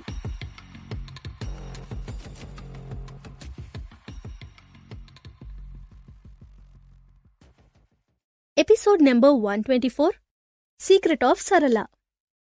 రాజుగారి నివాసం పోర్టికోలో ఆగిన స్పోర్ట్స్ కార్లో నుండి కిందకు దిగాడు రిత్విక్. గ్రే సూట్లో లోపలికి నడుచుకుంటూ పోతున్న అతను హాల్లోకి అడుగుపెట్టిన మరుక్షణం, ఆగు రిత్విక్, అక్కడే ఆగు అన్న రాఘవరాజుగారి గాంభీర్యమైన గొంతు విని గుమ్మంలోనే ఆగిన రిత్విక్ తాతగారి కోపానికి కారణమేమిటని ఆలోచిస్తూ రాఘవరాజు వైపు దీర్ఘంగా చూశాడు. హాల్లోనే సోఫా మీద పెద్ద పులిలాగా కూర్చున్న రాఘవరాజుగారి వెనక నిలబడి ఉంది శివాని.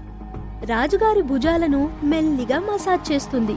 ఆమె ముఖం చాలా దీనంగా ఉంది. కళ్ళు బాగా ఏడవడం వల్ల వాచి ఉన్నాయి. గుమ్మంలో నిలబడ్డ రిత్విక్ ని చూసిన మరుక్షణం ఆమె కళ్ళ నుండి కన్నీరు ధారగా కారడం మొదలుపెట్టింది. ఇంట్లో ఏం జరుగుతోందో రిత్విక్ కి అర్థం కాలేదు. అతను మౌనంగా నిలబడి ఉండడం చూసిన రాఘవరాజు గారికి కోపం పెరగడంతో తీక్షణంగా రిత్విక్ వైపు చూస్తూ, రిత్విక్, అసలు నీకు బాధ్యత అనేదుందా అని మండిపడుతూ తన చేతిలో ఉన్న చేతికర్రతో నేల మీద బలంగా చరిచాడు. నన్ను తాతయ్య అని పిలిచే ధైర్యం నీకుందా? ఇప్పటికైనా నువ్వు చేసిన పనికి నీకు పశ్చాత్తాపం లేదా అని రిత్విక్ పైన విరుచుకుపడ్డాడు. తన తాతగారి కోపానికి కారణమైన శివాని వైపు కోపంగా చూశాడు రిత్విక్. అతని చూపుకి భయంతో శివాని వణికిపోయింది. శివాని వైపు కోపంగా చూస్తున్న రిత్విక్ ని, నిన్న రాత్రి నువ్వు టూర్ నుండి తిరిగొచ్చావు, కాని ఇప్పటి వరకు ఇంటికి రాలేదు. ఇంతసేపు ఎక్కడున్నావు చెప్పో అని నిలదీశాడు రాఘవరాజు. తనని నిందిస్తూ మాట్లాడుతున్న తాతగారి వైపు చూస్తూ, అది నా పర్సనల్, నాకు సంబంధించిన పనుల వల్ల నేను రాలేకపోయాను. దాని గురించి ఎవరికీ సంజాయిషి ఇవ్వవలసిన అవసరం నాకు లేదు. నేనీరోజు ఒక ముఖ్యమైన విషయం చెప్పడానికొచ్చాను అని దృఢంగా అన్నాడు రిత్విక్. రిత్విక్ మాటలకు ఎగసి వస్తున్న ఆవేశాన్ని అదుపు చేసుకుంటూనే చేతిలోని మ్యాగజీన్ ని బలంగా అతని ముఖం మీదకు విసిరాడు రాఘవరాజు. ఆయన విసిరిన మ్యాగజీన్ రిత్విక్ ఛాతికి తగిలి అతని పాదాల ముందు పడింది. చిన్నగా తల వంచి మ్యాగజీన్ వైపు చూశాడు రిత్విక్. కవర్ పేజీ పైన అందంగా చిరునవ్వుతో ఉన్న సితార సైడ్ ప్రొఫైల్ ఉంది. సితార ఫోటో చూసిన రిత్విక్ పెదవులపై అందమైన చిరునవ్వు కదలాడింది. ఆ నవ్వు చూసి శివాని మనసు జలసీతో రగిలిపోగా తన భావాలను బయటకు కనపడకుండా తలదించుకుని నిలబడింది. అతని ప్రవర్తన చూసి శివాని బాధపడిందని ఊహించిన రాఘవరాజుకు మనవడిపై విముఖత ఏర్పడింది. కింద పడ్డ మ్యాగజీన్ వైపు తన చేతికర్రను కోపంగా చూపిస్తూ, చెప్పు, ఫోటోలో ఉన్న ఈ అమ్మాయి ఎవరు? తనకి నీకు సంబంధం ఏమిటి అని గట్టిగా అరిచాడు. ఇంతలో శివాని, తాతగారు, మీరావేశపడ్డం మీ ఆరోగ్యానికి మంచిది కాదు. రిత్విక్ తన విషయాలు తనే నిర్ణయం తీసుకునే పూర్తి హక్కుంది. మీరతన్ని ఏ విషయంలో బలవంతం పెట్టకండి. నా విషయంలో మీరిలా గొడవపడ్డం నాకిష్టం లేదు అని దీనంగా అంది. శివాని మాటలు విన్న రాఘవరాజు చలించిపోయాడు. చూడరా, చూడు, శివాని సంస్కారం చూడు. ఇలాంటి సంస్కారం ఆ బజారు మనిషికుంటుందా? ఇలాంటి వాళ్లు కేవలం సినిమాల్లో, సీరియల్లో చూడ్డానికి మాత్రమే బాగుంటారు. ఇంట్లో ఇల్లాలిగా పనికిరారు అన్నాడు. తాతయ్య మాటలు విన్న రిత్విక్ ఎటువంటి సమాధానమివ్వకుండా పాషాణంలా నిలబడ్డాడు. ఇంత జరుగుతున్నా ఎటువంటి చలనం లేకుండా నిలబడ్డ రిత్విక్ ని చూసిన శివాని తన ఈ పరిస్థితికి కారణమైన సితారను మనసులోనే తిట్టుకుంది. రిత్విక్ మొదటి నుండి తన పట్ల ఎప్పుడూ చనువుగా ప్రవర్తించలేదు. అతను తనతో పెళ్లికి ఒప్పుకోవడానికి కారణం కేవలం అతని తాతగారి కోరిక మాత్రమే. ఇన్ని సంవత్సరాలు గడిచినా ఇప్పటికీ పెళ్లిని వాయిదా వేస్తూ ఉన్నాడు. ఇంతవరకు తన నీడను కూడా తాకనివ్వలేదు. తనకు ఇంటి మొత్తంలో ఉన్న బలం కేవలం రాఘవరాజు మాత్రమే. ఆయనకి మధ్య బాగా ఓపిక తగ్గిపోయి కంపెనీ వ్యవహారాలు మొత్తం రిత్విక్కి అప్పగించాడు. అన్ని విషయాలు పూర్తిగా రాఘవరాజు అదుపు నుండి బయటపడకముందే తన పెళ్లి విషయం ఖరారు చేసుకోవడం చాలా అవసరమని శివాని భావించింది. తాతయ్య బతికున్నంత వరకు నువ్వెటువంటి పరిస్థితుల్లోనూ ఇంట్లో అడుగు పెట్టలేవు సితారా అని మనసులో అనుకుంటూ కన్నీళ్లు తుడుచుకుంది శివాని. ఇంతవరకు తన గురించి ఎన్ని మాటలన్నా నోరు విప్పని రిత్విక్ సితార గురించి హేళనగా మాట్లాడడం తట్టుకోలేకపోయాడు. సితార అందరిలాంటి అమ్మాయి కాదు. తన నుండి ఎప్పుడూ ఏదీ ఆశించలేదు. తను కోరుకున్నది ఒక స్థిరమైన జీవితం, గుర్తింపు కలిగిన ఒక బంధం మాత్రమే. పైగా, నా తల్లి నీ జీవితంలో ఉండాలని నువ్వు కోరుకుంటే రక్షించాల్సిన బాధ్యత పూర్తిగా నీదే అవుతుంది. తనకెప్పుడూ ఎటువంటి కష్టం రాకుండా చూసుకోవాలి. అలా చెయ్యగలననే నమ్మకం ఉంటేనే మా అమ్మ గురించి ఆలోచించు అన్న రోషన్ మాటలు గుర్తుకొచ్చి, మీరు పొరబడుతున్నారు తాతయ్య. సితార అలాంటి అమ్మాయి కాదు. తనతో పోల్చుకునే అర్హత కూడా ఎవ్వరికీ లేదు అని శివాని వైపు అర్థవంతంగా చూస్తూ అన్నాడు రిత్విక్. అంటే నీ ఉద్దేశమేంటి? స్పష్టంగా చెప్పు అన్నాడు రాఘవరాజు. సితారంటే నాకు చాలా ఇష్టం. తను నాకు కాబోయే భార్య. కాబట్టి తన గురించి మాట్లాడే ముందు 1-2 సార్లు ఆలోచించి మాట్లాడడం మంచిది అది ఎవరైనా సరే నా భార్య గురించి తేలిగ్గా మాట్లాడితే నేను భరించలేను అన్నాడు దృఢంగా.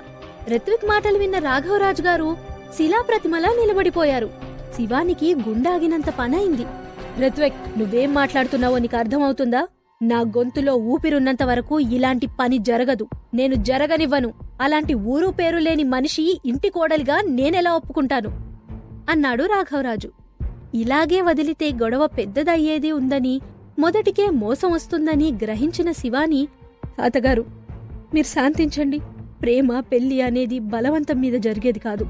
రిత్విక్కి సితారంటే ఇష్టం కాదు. అది కేవలం ఆకర్షణ అయి ఉండొచ్చు. ఇలాంటి ఆడవాళ్ల గురించి నాకు బాగా తెలుసు. కొన్ని రోజుల్లో తనే నిజం తెలుసుకుని వదిలేస్తాడు. నేనిలాంటి వాటికి ఫీల్ అవ్వను. మీరు కూడా ధైర్యంగా ఉండండి అని ఎంతో మృదువుగా అంది. శివాని మాటలకు రాఘవరాజు శాంతింపకపోగా అగ్నిలో ఆద్యం పోసినట్టు అతనిలో ఇంకా కోపాన్ని పెంచాయి. ఎంతో చాకచక్యంగా, తెలివిగా తన తాతగారికి సితారపై విముఖతను పెంచుతున్న శివాని వైపు ఆలోచనగా చూస్తూ, శివాని, సితార గురించి మాట్లాడే అర్హత నీకు లేదు అని గట్టిగా అరిచాడు రిత్విక్. రిత్విక్, శివానిని ఆ ఊరు పేరు లేని మనిషి కోసం కోపడుతున్నావా అని మండిపడ్డారు రాఘవరాజు. పెరుగుతున్న ఈ ముసలి వయసులో ఆ ఇంటి మొత్తం మీద అతని ఆలన పాలన సరిగ్గా చూస్తున్నది శివాని ఒక్కతే. కేఆర్ గ్రూప్ ఆఫ్ కంపెనీస్ యొక్క ఇండస్ట్రియల్ సెక్టార్ని శివాని లీడ్ చేస్తూ ఉంది. ఆమె కంపెనీలో చాలా పెద్ద పొజిషన్ని హ్యాండిల్ చేస్తుంది. చాలా బిజీగా ఉంటుంది. అయినా తన కోసం ఎప్పుడూ ఇంటికి త్వరగా వస్తుంది. ఈ వయసులో రాఘవరాజ్కి ఆమె చూపించే ఆదరణ ఎంతో ఊరటనిస్తుంది. తాతగారి అండ ఉంటేనే రిత్విక్ దగ్గర కాని, కంపెనీలో కాని తనకు స్థానం ఉంటుందని చిన్నతనంలోనే గమనించిన శివాని తాతగారి దగ్గర చాలా నెమ్మదిగా, ఒద్దికగా, మంచి అమ్మాయిలాగా నటిస్తూ వచ్చింది. శివాని అసలు ఆలోచనలు తెలియని రాఘవరాజు గారు ఎప్పుడూ ఆమె గురించే ఆలోచిస్తూ ఉంటారు. ఎప్పుడూ వ్యాపార వ్యవహారాల్లో బిజీగా ఉండి రిత్విక్కి తనతో ఎక్కువ సమయం గడిపే ఆస్కారం లేదు. ఒంటరిగా ఉండే రాఘవరాజు పూర్తిగా శివానిపై ఆధారపడ్డాడు. కంపెనీలో ఎన్ని పనులున్నా శివాని రాఘవరాజు గారి విషయంలో ప్రత్యేకమైన శ్రద్ధ చూపిస్తుంది. ఆయనకు టైంకి మందులివ్వడం, భోజనం, బయటికి వాక్కి తీసుకెళ్లడం, ఆయనతో సమయం గడపడం, ఇవన్నీ క్రమం తప్పకుండా ఎంతో బాధ్యతగా చేస్తుంది. అలాంటి శివానిపై రిత్విక్ కోపడడం, బాధ పెట్టడం సహించలేకపోయాడు రాఘవరాజు. ఇష్టపడ్డం నీకేం తెలుసు? మనిషి గురించి, మనిషి విలువల గురించి నువ్వు బాధపడకు శివాని. ఈ తాతయ్య బతికున్నంత వరకు నీకన్యాయం జరగనివ్వడు. ఆ సితార వల్ల నీ జీవితానికి ఎటువంటి నష్టం కలగకుండా కాపాడే బాధ్యత నాది అని శివాని చెయ్యి తన చేతిలోకి తీసుకుని ఓదారుస్తూ చెప్పారు. శివాని నటనకు మనసులోనే అసహించుకుని, తాతయ్య, నేను మీతో ఇవాళ చాలా ముఖ్యమైన విషయం చెప్పడానికొచ్చాను. శివానితో జరిగిన నా ఎంగేజ్మెంట్ ని నేను క్యాన్సిల్ చెయ్యాలనుకుంటున్నాను అన్నాడు రిత్విక్. రిత్విక్ మాటలు విన్న రాఘవరాజు సోఫాలో కుప్పకూలిపోయాడు. తను విన్నది నిజమా అబద్ధమా అన్న అనుమానంతో, రిత్విక్, నువ్వేం మాట్లాడుతున్నావో నీకు అర్థమవుతుందా? అసలు మతుణ్ణి మాట్లాడుతున్నావా అన్నారు కోపంగా. నేను చాలా స్పష్టంగా చెప్తున్నాను తాతయ్య, నాకు శివానితో పెళ్లి ఇష్టం లేదు. కాబట్టి మీరు ఈ ఎంగేజ్మెంట్ ని క్యాన్సిల్ చేయండి. అందులోనే అందరి సంతోషం ఉంటుంది అన్నాడు. రాఘవరాజు ఒకప్పుడు బిజినెస్ వర్క్ మీద చాలా బిజీగా ఉండేవారు. పార్టీస్ అని, కాన్ఫరెన్స్లని వెళ్ళినప్పుడు ప్రతిసారి క్యాజువల్ గా డ్రింక్ చేసేవారు. ఎప్పుడూ లిమిట్ గానే తాగేవారు. కానీ ఒకానొక టైంలో రాఘవరాజ్ అనుకోకుండా ఒక ఫ్రెండ్ బర్త్డే పార్టీలో ఎక్కువ మద్యం తాగడం జరిగింది. మద్యం మత్తులో సితార తల్లి సరళ మీద చేయి వేశాడు. ఆ సమయంలో ఆయన ఏం చేస్తున్నాడో ఆయనకే తెలియలేదు. వద్దన్నా వినకుండా తన ఫ్రెండ్స్ బలవంతంగా తన చేత మందు తాగించారు. సహజంగా బిజినెస్ వ్యవహారాల్లో తప్ప పార్టీలకు వెళ్లి తాగడం ఆయనకు అలవాటు లేదు. ఈ ఒక్కసారి జరిగిన పొరపాటుకి ఆయన పశ్చాత్తాపడ్డాడు. సరళ అన్న మాటలు ఆయనకిప్పటికీ గుర్తొస్తున్నాయి. మర్చిపోవడానికి ప్రయత్నించినా తనకు సాధ్యం కావడం లేదు. బార్లో సింగర్గా పనిచేసే ఆమె నేర్పిన గుణపాఠం ఎప్పటికీ మర్చిపోలేకపోయాడు. వావి వరుసలు లేకుండా తన కూతురులాంటి అమ్మాయి మీద ఆ విధంగా ప్రవర్తించినందుకు మనసులోనే కుమిలిపోయాడు. ఆ ఒక్క సంఘటనతో జీవితంలో మళ్లీ ఇంకెప్పుడూ తాగకూడదని నిర్ణయించుకున్నాడు రాఘవరాజు. ఆ తర్వాత జరిగిన పార్టీలలో స్నేహితులు ఎంత బలవంతం చేసినా తన మాట మీద నిలకడగా ఉన్నాడు. కొంతకాలం గడిచిన తర్వాత ఒక బిజినెస్ మీటింగ్ అటెండ్ అయ్యాడు తన కొడుకు కృష్ణంరాజు. రిటర్న్ అవుతున్న సమయంలో వ్యాపారంలో అతనంటే గిట్టని కొంతమంది ప్రత్యర్థులు మాఫియా సాయంతో అతనికి యాక్సిడెంట్ చేయించారు. దిక్కులేని స్థితిలో లైట్ స్తంభం గుద్దుకుని స్పృహ తప్పిపోయి స్టీరింగ్ మీద పడున్న కృష్ణంరాజుని చూసి అదే సమయానికి అటుగా వెళ్తున్న సరళ ఆయన పరిస్థితిని చూసి హాస్పిటల్లో జాయిన్ చేసింది. ఆ తర్వాత అక్కడే ఉండి తనకి సపర్యలు కూడా చేసింది. అప్పటికే కృష్ణంరాజుకి వేరే ఒక పెద్ద ఫ్యామిలీ అమ్మాయితో నిశ్చితార్థం అయిపోయింది. విషయం తెలుసుకుని హాస్పిటల్కొచ్చిన రాఘవరాజు అక్కడ సరళ ఉండడం చూసి ఆశ్చర్యపోయాడు. ఆ తరువాత ఆయన ముఖం ఆమెకి చూపించలేక చాలా ఇబ్బంది పడ్డాడు. ఆమె నిస్వార్థంగా తన కొడుకుకి చేసిన సేవకి ఆయన చెలించిపోయారు. ఆమెకెవరూ లేరని తెలుసుకుని కృష్ణంరాజుకు ఆమె చేసిన ఉపకారం మరువలేక ఆమెను తన కూతురిగా దత్తత తీసుకున్నాడు రాఘవరాజు. ఈ రకంగా ఆయన తను చేసిన పాపానికి కొంచెం ప్రాయశ్చిత్తం కలుగుతుందని అనుకున్నాడు. ఆమె చేత బార్లో పనిచేయడం మాన్పించేసి తన ఇంట్లో పెట్టుకుని సొంత కూతురిలా చూసుకునేవాడు. ఆమంటే ఆయన చూపే అభిమానం వల్ల ఇంట్లో అందరూ కూడా సరళకెంతో విలువనిచ్చేవారు. తమ వంశపారపర్యంగా వచ్చిన వజ్రాల హారాన్ని కూడా ఆమెకు బహుమతిగా ఇచ్చాడు. అయితే ఎంత వాత్సల్యం చూపించినా విధి తను చేసిన పనికి ప్రతీకారం తీర్చుకుంటుందని రాఘవరాజు గ్రహించలేకపోయాడు. రాఘవరాజు సరళకు మంచి సంబంధం తెచ్చి పెళ్లి చేసి ఆమె జీవితం హాయిగా ఉండాలి అన్న తపనతో సరళ కోసం పెళ్లి సంబంధాలు చూస్తున్నారు. కొంతకాలం తర్వాత సరళ మాఫియాతో లింక్స్ ఉన్న ఒక అతన్ని ప్రేమించి ఇంట్లో నుండి వెళ్లిపోయింది. దానితో రాఘవరాజు ప్రేమ మొత్తం ఆమె పైన ద్వేషంగా మారింది. సరళ చేసిన దిక్కుమాలిన పని వల్ల అందరిలో రాఘవరాజు గారి పరువు పోయింది. ఆమె మీద కోపంతో సరళను వెంటాడి ఆమెెక్కడుందో తెలుసుకుని ఎవరికీ తెలియకుండా తన మనుషులతో యాక్సిడెంట్ చేయించాడని ఒక రూమర్ కూడా ఉంది. ఆ తర్వాత ఆయన సడన్ గా సరళ బిడ్డ కోసం వెతకడం, శివానిని గుర్తించడం, ఇంటికి తీసుకొచ్చి అభిమానంతో పెంచడం, చివరికి రిత్విక్ ని బలవంతంగా శివానితో పెళ్లి కొప్పించి ఎంగేజ్మెంట్ చేయడం జరిగింది. ఎపిసోడ్ 125 నమ్మలేని నిజం. రాఘవరాజు గారు తన దృష్టిని ఏడుస్తున్న శివాని ముఖం మీద నుండి రిత్విక్ మీదకు మళ్లించారు. మొదట్లో శివాని ఆయన కేవలం సరళ కూతురు అన్న ఉద్దేశంతో మాత్రమే దగ్గరికి తీసుకున్నారు. కాని శివాని చిన్నతనం నుండి ఆయన వెంట నీడలా పెరిగింది. తన పట్ల ఎంతో ప్రేమతో ఆదరణతో బాధ్యతగా ఉన్న శివాని నిజస్వరూపం తెలియని రాఘవరాజు ఆమె చాలా అమాయకురాలు, మంచి పిల్ల అని భావించారు. ఆయన శివాని సరళ కూతురు అన్న నమ్మకంతో చిన్నతనంలో తన ఇంటికి తీసుకునొచ్చారు. కాని పెరుగుతున్న శివానిలో సరళ పోలికలు రాఘవరాజుకి కొద్దిగా కూడా కనిపించలేదు. ఆమె ప్రవర్తన, మాట తీరు ఏది కూడా సరళతో సరిపోలేదు. క్రమేపీ అనుమానం పెరగడంతో ఆయన శివానికి తెలియకుండా ఆమె జుట్టుని దాచుంచిన సరళ వెంట్రుకలతో కలిపి DNA టెస్ట్ చేయించారు. రాఘవరాజు గారి విషయంలో ఎన్నో జాగ్రత్తలు తీసుకునే శివాని తన మీద రాఘవరాజు గారికి అనుమానం కలగకుండా టెస్ట్కి పంపించడం కనుక్కొని చాలా చాకచక్యంగా రిపోర్ట్స్ ని ల్యాబొరేటరీలో ఇన్ఛార్జికి డబ్బాస చూపించి మార్చింది. ఇవేమీ తెలియని రాఘవరాజు DNA రిజల్ట్స్ చూసి శివానియే సరళ కూతురని దృఢంగా నమ్మి అప్పటినుండి శివాని మీద ప్రేమ, నమ్మకం చూపించడం మొదలుపెట్టారు. కాని దానికి భిన్నంగా రిత్విక్ మొదటి నుండి శివాని అంటే మంచి అభిప్రాయం లేదు. ఆమె రాఘవరాజు ముందు ఎంతో అమాయకంగా, మంచి పిల్లలాగా నటిస్తూ ఆయన వెనుక ఎంతో దర్పంగా, అహంకారంగా ప్రవర్తించేది. కేవలం రాఘవరాజు బలవంతం మీదే ఎంగేజ్మెంట్ కి అంగీకరించిన రిత్విక్ శివాని అంటే ఎలాంటి మంచి ఒపీనియన్ లేదు. రిత్విక్ దృష్టిలో శివాని చాలా హైపోక్రిటికల్ క్యారెక్టర్. తను ట్రస్ట్ వర్ది కూడా కాదు. మనవడి వైపు చూస్తున్న రాఘవరాజు గారి కళ్ళు తీక్షణంగా కోపంతో ఎర్రగా ఉన్నాయి. శివానితో రిత్విక్ పెళ్లి జరిపించడం అనేది ఆయన కోరిక మాత్రమే కాదు, అదాయన దృష్టిలో సరళకు చేసే న్యాయం.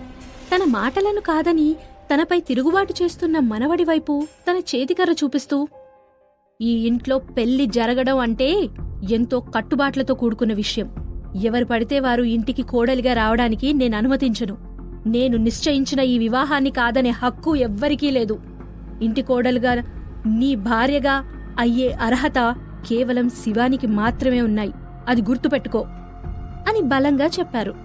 తన మనసు అర్థం చేసుకోకుండా మూర్ఖంగా మాట్లాడుతున్న తాతగారి వైపు భావరహితంగా చూశాడు రుత్విక్. శివాని విషయంలో తాతగారు ఎందుకింత తాపత్రయపడుతున్నారు? అన్ని విషయాల్లో ఎంతో జాగ్రత్తగా పరిశీలించే ఆయన శివాని విషయంలో కళ్లకు గంతలు కట్టుకుని ఉన్నారు. వీలైనంత త్వరలో ఆయన కళ్ళు తెరిపించాలి, శివాని నిజస్వరూపం అర్థమయ్యేలా చెప్పాలి అని దృఢంగా నిశ్చయించుకున్నాడు రుత్విక్. నాకు సంబంధించిన విషయాల గురించి నిర్ణయం తీసుకునే పూర్తి హక్కు నాకుంది. నేనెవర్ని పెళ్లి చేసుకోవాలి అనే విషయం మీద నాకొక క్లారిటీ కూడా ఉంది అని చూపుడు వేలు శివాని వైపు చూపిస్తూ, సితారతో కంపేర్ చేసుకునే అర్హత కూడా నీకు లేదు అని కోపంగా అని తన గదిలోకి వెళ్లడానికి మెట్లెక్కుతున్నాడు. తన మాటను కాదని నిర్లక్ష్యంగా మేడ మీదకు వెళ్తున్న రుత్విక్ ని మీద నుండి తన వాకింగ్ స్టిక్ ని గట్టిగా విసిరాడు రాఘవరాజు. మెట్లెక్కుతున్న రుత్విక్ కి గట్టిగా తగిలి పెద్ద శబ్దంతో ఆ చేతికర్ర కింద పడింది.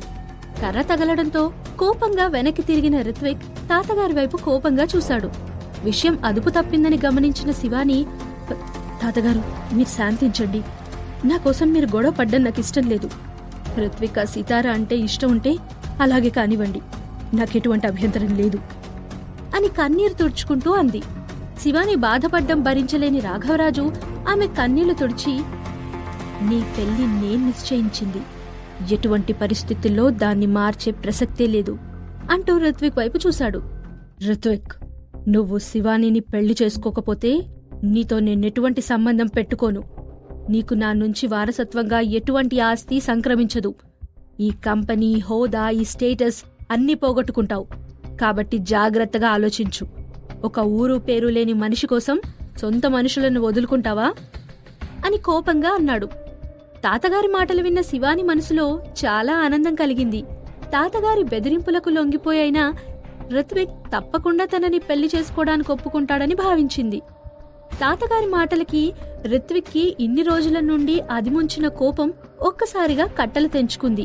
తన తండ్రి మరణించిన తర్వాత అతను, తన తల్లి ఈ కుటుంబంలో చాలా ఇబ్బందులు పడ్డారు. తన అమ్మ వైపు కుటుంబం కూడా చాలా బలమైంది కావడంతో వాళ్ళీ కుటుంబంలో ఉండగలిగారు. రాఘవరాజు తన తండ్రిని సంస్థానానికి వారసుడిగా చెయ్యాలని నిర్ణయించుకున్నా కాని అకస్మాత్తుగా తన తండ్రి మరణించిన తర్వాత రాఘవరాజు వ్యాపారాన్ని మొత్తం చూసుకుంటూ వచ్చాడు. శివాని పెళ్లి చేసుకుంటే రుత్విక్ కి వారసత్వం అప్పగిస్తానని చెప్పడంతో అప్పట్లో రుత్విక్ తాత మాటతో ఒప్పుకున్నాడు. శివానిని కేవలం తన ఎదుగుదలకు ఒక మైలురాయిగా ఉపయోగించుకోవాలని నిర్ణయించుకున్నాడు రుత్విక్. అతని దృష్టిలో పెళ్లనేది కేవలం ఒక ఒప్పందం మాత్రమే. అంతకు మించి అతనికి పెళ్లి మీద ఎటువంటి అభిప్రాయం లేదు. కాని సితారను కలిసిన తర్వాత పెళ్లి మీద, జీవితం మీద అతనికున్న అభిప్రాయాలు మార్చుకున్నాడు. మీరు మాట్లాడేది నాకు కాబోయే భార్య గురించి. ఆమె గురించి మాట్లాడే హక్కు ఎవ్వరికీ లేదు. మీరు ఆస్తిని అడ్డుగా పెట్టి నన్ను బెదిరించలేరు. మీరు ఎవరికి అప్పగించాలి అనుకుంటారో వారికే అప్పగించండి. నాకెటువంటి అభ్యంతరం కూడా లేదు. మీ ఆస్తి కోసం నేను సితారని వదులుకోను అని దృఢంగా చెప్పాడు. 18 ఏళ్ల వయసులో ఈ ఇంట్లో తన స్థానాన్ని బలపరుచుకోవడం కోసం మాత్రమే తాతగారి నిర్ణయానికి తలవంచిన రుత్విక్ ఇప్పుడిక అతనికి ఆ అవసరం లేదు. ఈ 15 సంవత్సరాలలో అతను తనకంటూ ఒక స్థానాన్ని ఏర్పాటు చేసుకున్నాడు. ఇక రుత్విక్ లేకపోతే కంపెనీ నిలబడ్డం కష్టమైన విషయమని రాఘవరాజుకు కూడా బాగా తెలుసు. ఒక అమ్మాయి కోసం ఇన్నాళ్లు పెంచిన తాతయ్యను రుత్విక్ నిర్లక్ష్యం చేయడం ఆయన తట్టుకోలేకపోయారు. రుత్విక్ దగ్గరికెళ్లి అతని కాలర్ పట్టుకుని నిలదీయబోయాడు. అది చూసి భయపడిన శివాని అతన్ని ఆపింది. రాఘవరాజు గారు ఎంతో ఇష్టంగా కూతురిగా భావించిన సరళ ఇంట్లో నుండి వెళ్లిపోయిన తర్వాత ఆమెను వెతకడానికి ఎంతో ప్రయత్నించాడు. చివరకు మాఫియా నుంచి తప్పించుకునే క్రమంలో యాక్సిడెంట్ కి గురై చనిపోయిందని తెలుసుకుని ఆ ప్రదేశానికి వెళ్లాడు. కాని అక్కడెక్కడా కూడా ఆమిద్దరు పిల్లల జాడ కనిపించలేదు. చాలా కష్టం మీద శివానిని వెతికి ఇంటికి తీసుకొచ్చాడు. సరళకు పంచిపెట్టలేని ప్రేమను శివాని మీద కురిపించి జాగ్రత్తగా పెంచుతూ వచ్చాడు. రుత్విక్ ప్రవర్తన పట్ల శివాని బాధపడ్డం తట్టుకోలేకపోయాడు రాఘవరాజు.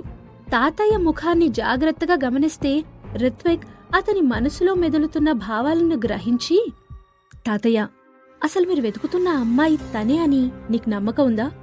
జాగ్రత్తగా గమనించండి.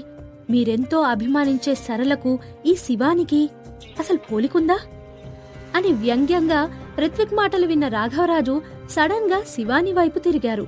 అనుమానంగా చూశాడు. తాతగారి కళ్లల్లో భయం గమనించిన శివాని నిలువెల్లా వణికిపోయింది. ఆమె భయం భయంగా తాతగారి వైపు చూసి, తాతయ్య, మీరు నన్ను అనుమానిస్తున్నారా అంది దీనంగా. శివాని కళ్ళలో భయాన్ని చూసిన రాఘవరాజు వెంటనే తేరుకున్నారు. డిఎన్ఏ రిపోర్ట్ కూడా సరళ కూతురు శివానియే అని నిరూపించింది. కాబట్టి విషయంలో ఎటువంటి అనుమానం లేదు. భయంతో వణుకుతున్న శివాని చేతులను తన చేతుల్లోకి తీసుకుని, భయపడకు శివాని, తాతయ్యుండగా నీకెటువంటి బాధ కలగదు అన్నాడు. తాతయ్య గారి మాటలకు ఊరట చెందిన శివాని, తాతయ్య, రిత్విక్కి నేనంటే ఇష్టం లేకపోతే బలవంతం చేయడం నాకు కూడా ఇష్టం లేదు. కానీ నాలో ఊపిరి పోసుకుంటున్న ఇంకో ప్రాణం పరిస్థితి ఏమిటి తాతయ్య అని తన 2 చేతులని పొట్టపై పెట్టుకుని ఏడుస్తూ అంది. శివాని అన్న మాటలు అర్థం కాని రాఘవరాజు ప్రశ్నార్థకంగా చూశాడు. ఆయన చూపుల్లోని భావం అర్థం చేసుకున్న శివాని, తాతయ్య, నేను తల్లిని కాబోతున్నాను. నాకీ విషయం ఇవాళ పొద్దునే తెలిసింది. రిత్విక్ ఇంటికొచ్చాక ఈ శుభవార్త చెప్పి అందర్నీ సర్ప్రైజ్ చేద్దామని ఆశించాను. కానీ ఈ విధంగా నా కోసం ఒక సర్ప్రైజ్ వేచి ఉంటుందని ఆలోచించలేకపోయాను. నేనంటే ఎలాగైనా ఉండగలను. మరి నాకు పుట్టబోయే బిడ్డ పరిస్థితి తలుచుకుంటే నాకు బాధగా ఉంది తాతయ్య అని ఆయన పాదాల మీద పడి ఏడవడం మొదలుపెట్టింది. శివాని మాటలు విన్న రాఘవరాజు మొదట ఆశ్చర్యపోయి తరువాత చాలా ఆనందించారు. అసలు పిల్లలే పుట్టరు అనుకున్న శివాని ఇలా నెలతప్పడం ఆయనకు అనుకోని వరంలాగా అనిపించింది. కిందున్న శివానిని పైకి లేపుతూ ఆయన ఎంతో ఆనందంగా, బాధపడకు శివాని, ఇది చాలా మంచి వార్త. నేనుండగా నీకు, నీ బిడ్డకు ఎటువంటి బాధ కలగనివ్వను అని సముదాయించారు. రిత్విక్, చూడు ఎంత మంచి వార్త విన్నామో అంటూ ఆనందంగా రిత్విక్ వైపు తిరిగాడు. రిత్విక్ వైపు చూసిన శివాని భయంతో బిగుసుకుపోయింది. రిత్విక్ ముఖంలో ఎటువంటి ఆశ్చర్యం లేదు. అతని కళ్ళలో కేవలం ఎగతాళి మాత్రమే కనిపిస్తోంది. శివానిని పెళ్లి చేసుకోవడం ఇష్టం లేని రిత్విక్ తనకి పిల్లలు పుట్టరు అని అబద్ధపు రిపోర్ట్ను సృష్టించాడు. అది అందరూ నమ్మేలా చేశాడు. దాన్ని నిజమని నమ్మిన శివాని తన వెనుకాల చాలా పనులు చేసింది. వాటికి అతని దగ్గర సాక్ష్యం కూడా ఉంది. తనకు తెలిసినంత వరకు రిత్విక్ శివాని నీడను కూడా తాకలేదు. మరి ఈ ప్రెగ్నెన్సీ ఎలా వచ్చింది అనేది కూడా అతనికి తెలుసు. శివాని వైపు చూస్తూ, తాతయ్య, దీనికి నాకు ఎటువంటి సంబంధం లేదు. ఆ కడుపులో పెరుగుతున్న బిడ్డ నా రక్తం కాదు అని దృఢంగా చెప్పాడు రిత్విక్. రిత్విక్ మాటలకు మండిపడ్డ రాఘవరాజు, రిత్విక్, అసలు నువ్వేం మాట్లాడుతున్నావో నీకు అర్థమవుతోందా అని గట్టిగా అరిచాడు. రిత్విక్ మాటలకు భయపడిన శివాని బాధను నటిస్తూ నిర్జీవమైన మొహంతో రాఘవరాజు దగ్గరకొచ్చి అతని చెయ్యి పట్టుకుంది. తాతయ్య, రిత్విక్కి నాతో ఎంగేజ్మెంట్ ఇష్టం లేకపోయినా పర్వాలేదు. అతని మనసులో నాకు చోటు లేదనే విషయం నాకు బాగా అర్థమవుతోంది. నాకు ఈ ఆస్తి అంతస్తు ఏది అక్కర్లేదు. నాకు కేవలం మీరు నా పక్కనుంటే చాలు అన్న శివాని నటనకు రిత్విక్ ఆశ్చర్యపోయాడు. చేసింది తప్పని తెలిసినా అంత నిర్భయంగా నింద తన మీద వేయడం అతనికి నవ్వొచ్చింది. సైన్స్ ఎంత అడ్వాన్స్ అయిందో. ఈ రోజుల్లో డిఎన్ఏ టెస్ట్ చేసి ఆ బిడ్డ ఎవరిదో తెలుసుకోవచ్చు అని శివాని మర్చిపోయిందా, లేక అసలు ఆ బిడ్డని పుట్టనివ్వకుండా ఉండాలి అని ప్లాన్ చేస్తుందా అని ఆలోచిస్తూ ఉన్నాడు రిత్విక్. నువ్వు కూడా డర్టీగా ఉన్నావు. ఆ శివానితో కూడా ఇలాగే ఉన్నావా అని నిన్న రాత్రి తన కౌగిట్లో ఉన్నటువంటి సితార ఏడుస్తూ అన్న మాటలు గుర్తుకొచ్చాయి. అంటే నేనిక్కడ లేని టైంలో శివాని సితారను కలిసి ఇలాగే నా మీద అబద్ధం చెప్పుంటుంది. ఆ పిచ్చిదది నిజమని నమ్మి బాధపడుంటుంది. అందుకే నా ఫోన్ బ్లాక్ లిస్ట్ లో పెట్టింది. నా పైన అంత కోపం చూపించింది. సిల్లీ గర్ల్, తన మీద నమ్మకం లేదా? ఈ స్టూపిడిటీకి సితారకు పనిష్మెంట్ ఇవ్వాలి అని అనుకున్నాడు. సితార మనోవ్యతకు కారణం శివాని అని అర్థమైన రిత్విక్ శివానిని అక్కడే చంపేయాలన్నంత కోపమొచ్చింది. తాతయ్య, ఆ బిడ్డకు నాకు ఎలాంటి సంబంధం లేదు. ఇది నిజం. కావాలంటే డిఎన్ఏ టెస్ట్ చేయించండి అన్నాడు కోపంగా. రిత్విక్ మాటలు విన్న రాఘవరాజు గుండె లయ తప్పింది. డిఎన్ఏ టెస్ట్, అది ఎర్లీ స్టేజ్ ఆఫ్ ప్రెగ్నెన్సీలో ఇంపాసిబుల్. బిడ్డ ప్రాణానికే ప్రమాదం. అసలు పిల్లలు పుట్టరు అనుకుని బాధపడే శివానికి దేవుడు కరుణించి ఇప్పటికొక బిడ్డనిచ్చాడు. ఇప్పుడిలా టెస్ట్ వల్ల ఒకవేళ ఆ బిడ్డకేదైనా ప్రమాదం జరిగితే? నో, అలా జరగకూడదు. రిత్విక్, ఇప్పుడు టెస్ట్ కంత తొందర లేదు. అది నిదానంగా కూడా చేసుకోవచ్చు. శివాని నా దగ్గర పెరిగిన పిల్ల. తన మీద నాకు పూర్తి నమ్మకం ఉంది. నువ్వు తనని అలా అవమానించడం నేను తట్టుకోలేను అని రౌద్రంగా అన్నాడు రాఘవరాజు. తాతయ్య శివాని మీద చూపిస్తున్న వెర్రి ప్రేమకి గట్టిగా నవ్వి, తాతయ్య, మీరు తనని చాలా గుడ్డిగా నమ్ముతున్నారు. ఆ బిడ్డ నాది కాదు, ఇది నిజం. ఇది ప్రూవ్ చేయడానికి నాకే టెస్ట్ రిపోర్ట్ అక్కర్లేదు. నా దగ్గర ఇంకా చాలా ఎవిడెన్సెస్ ఉన్నాయి. అవి చాలా త్వరలో మీకు చూపిస్తాను. అప్పుడు కూడా ఇలాగే సపోర్ట్ చేస్తారేమో చూస్తాను అని తన గదిలోకి వెళ్ళిపోయాడు.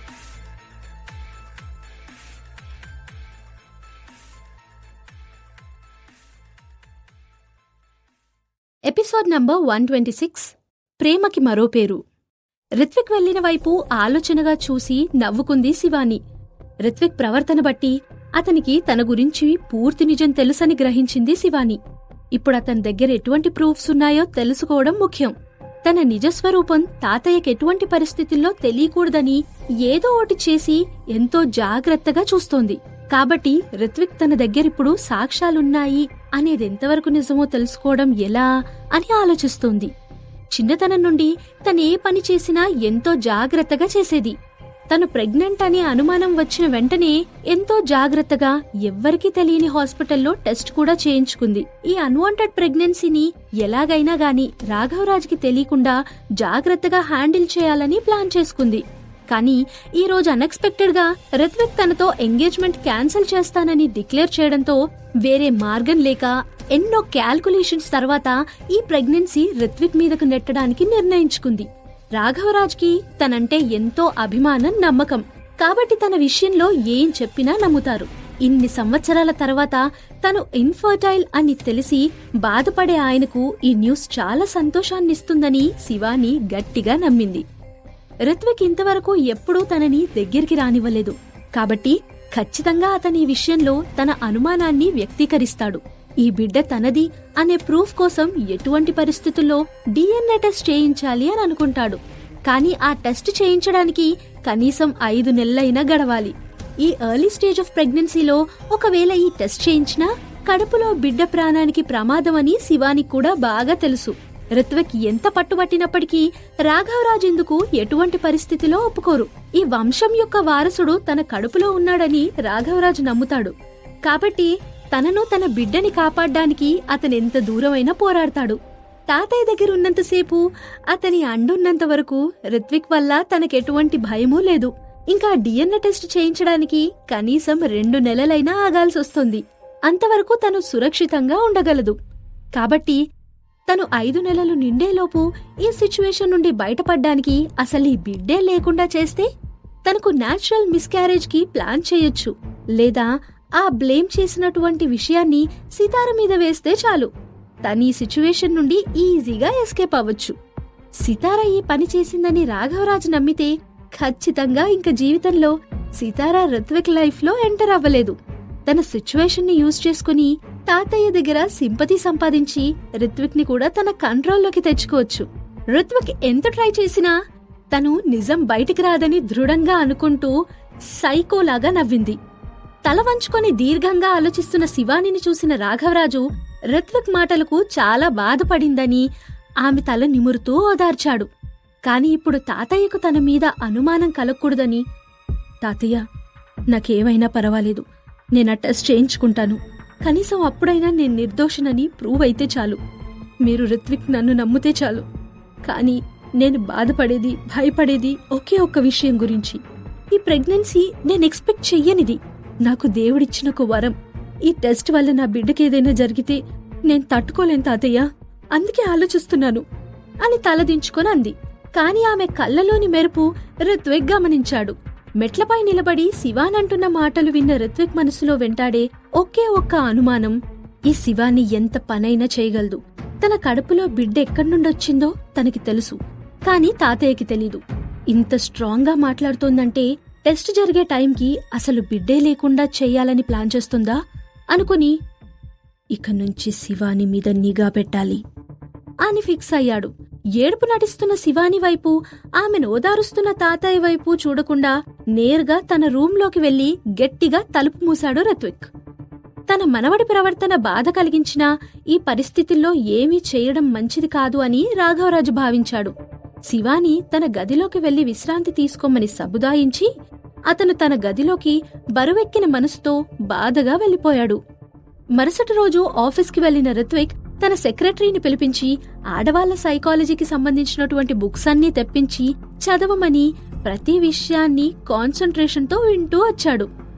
ఆడవాళ్ళెక్కువ జలసీని ఎప్పుడు చూపిస్తారు అని రిత్విక్ సడన్ గా అడగడంతో గోపాల్ భయాందోళనకు లోనయ్యాడు.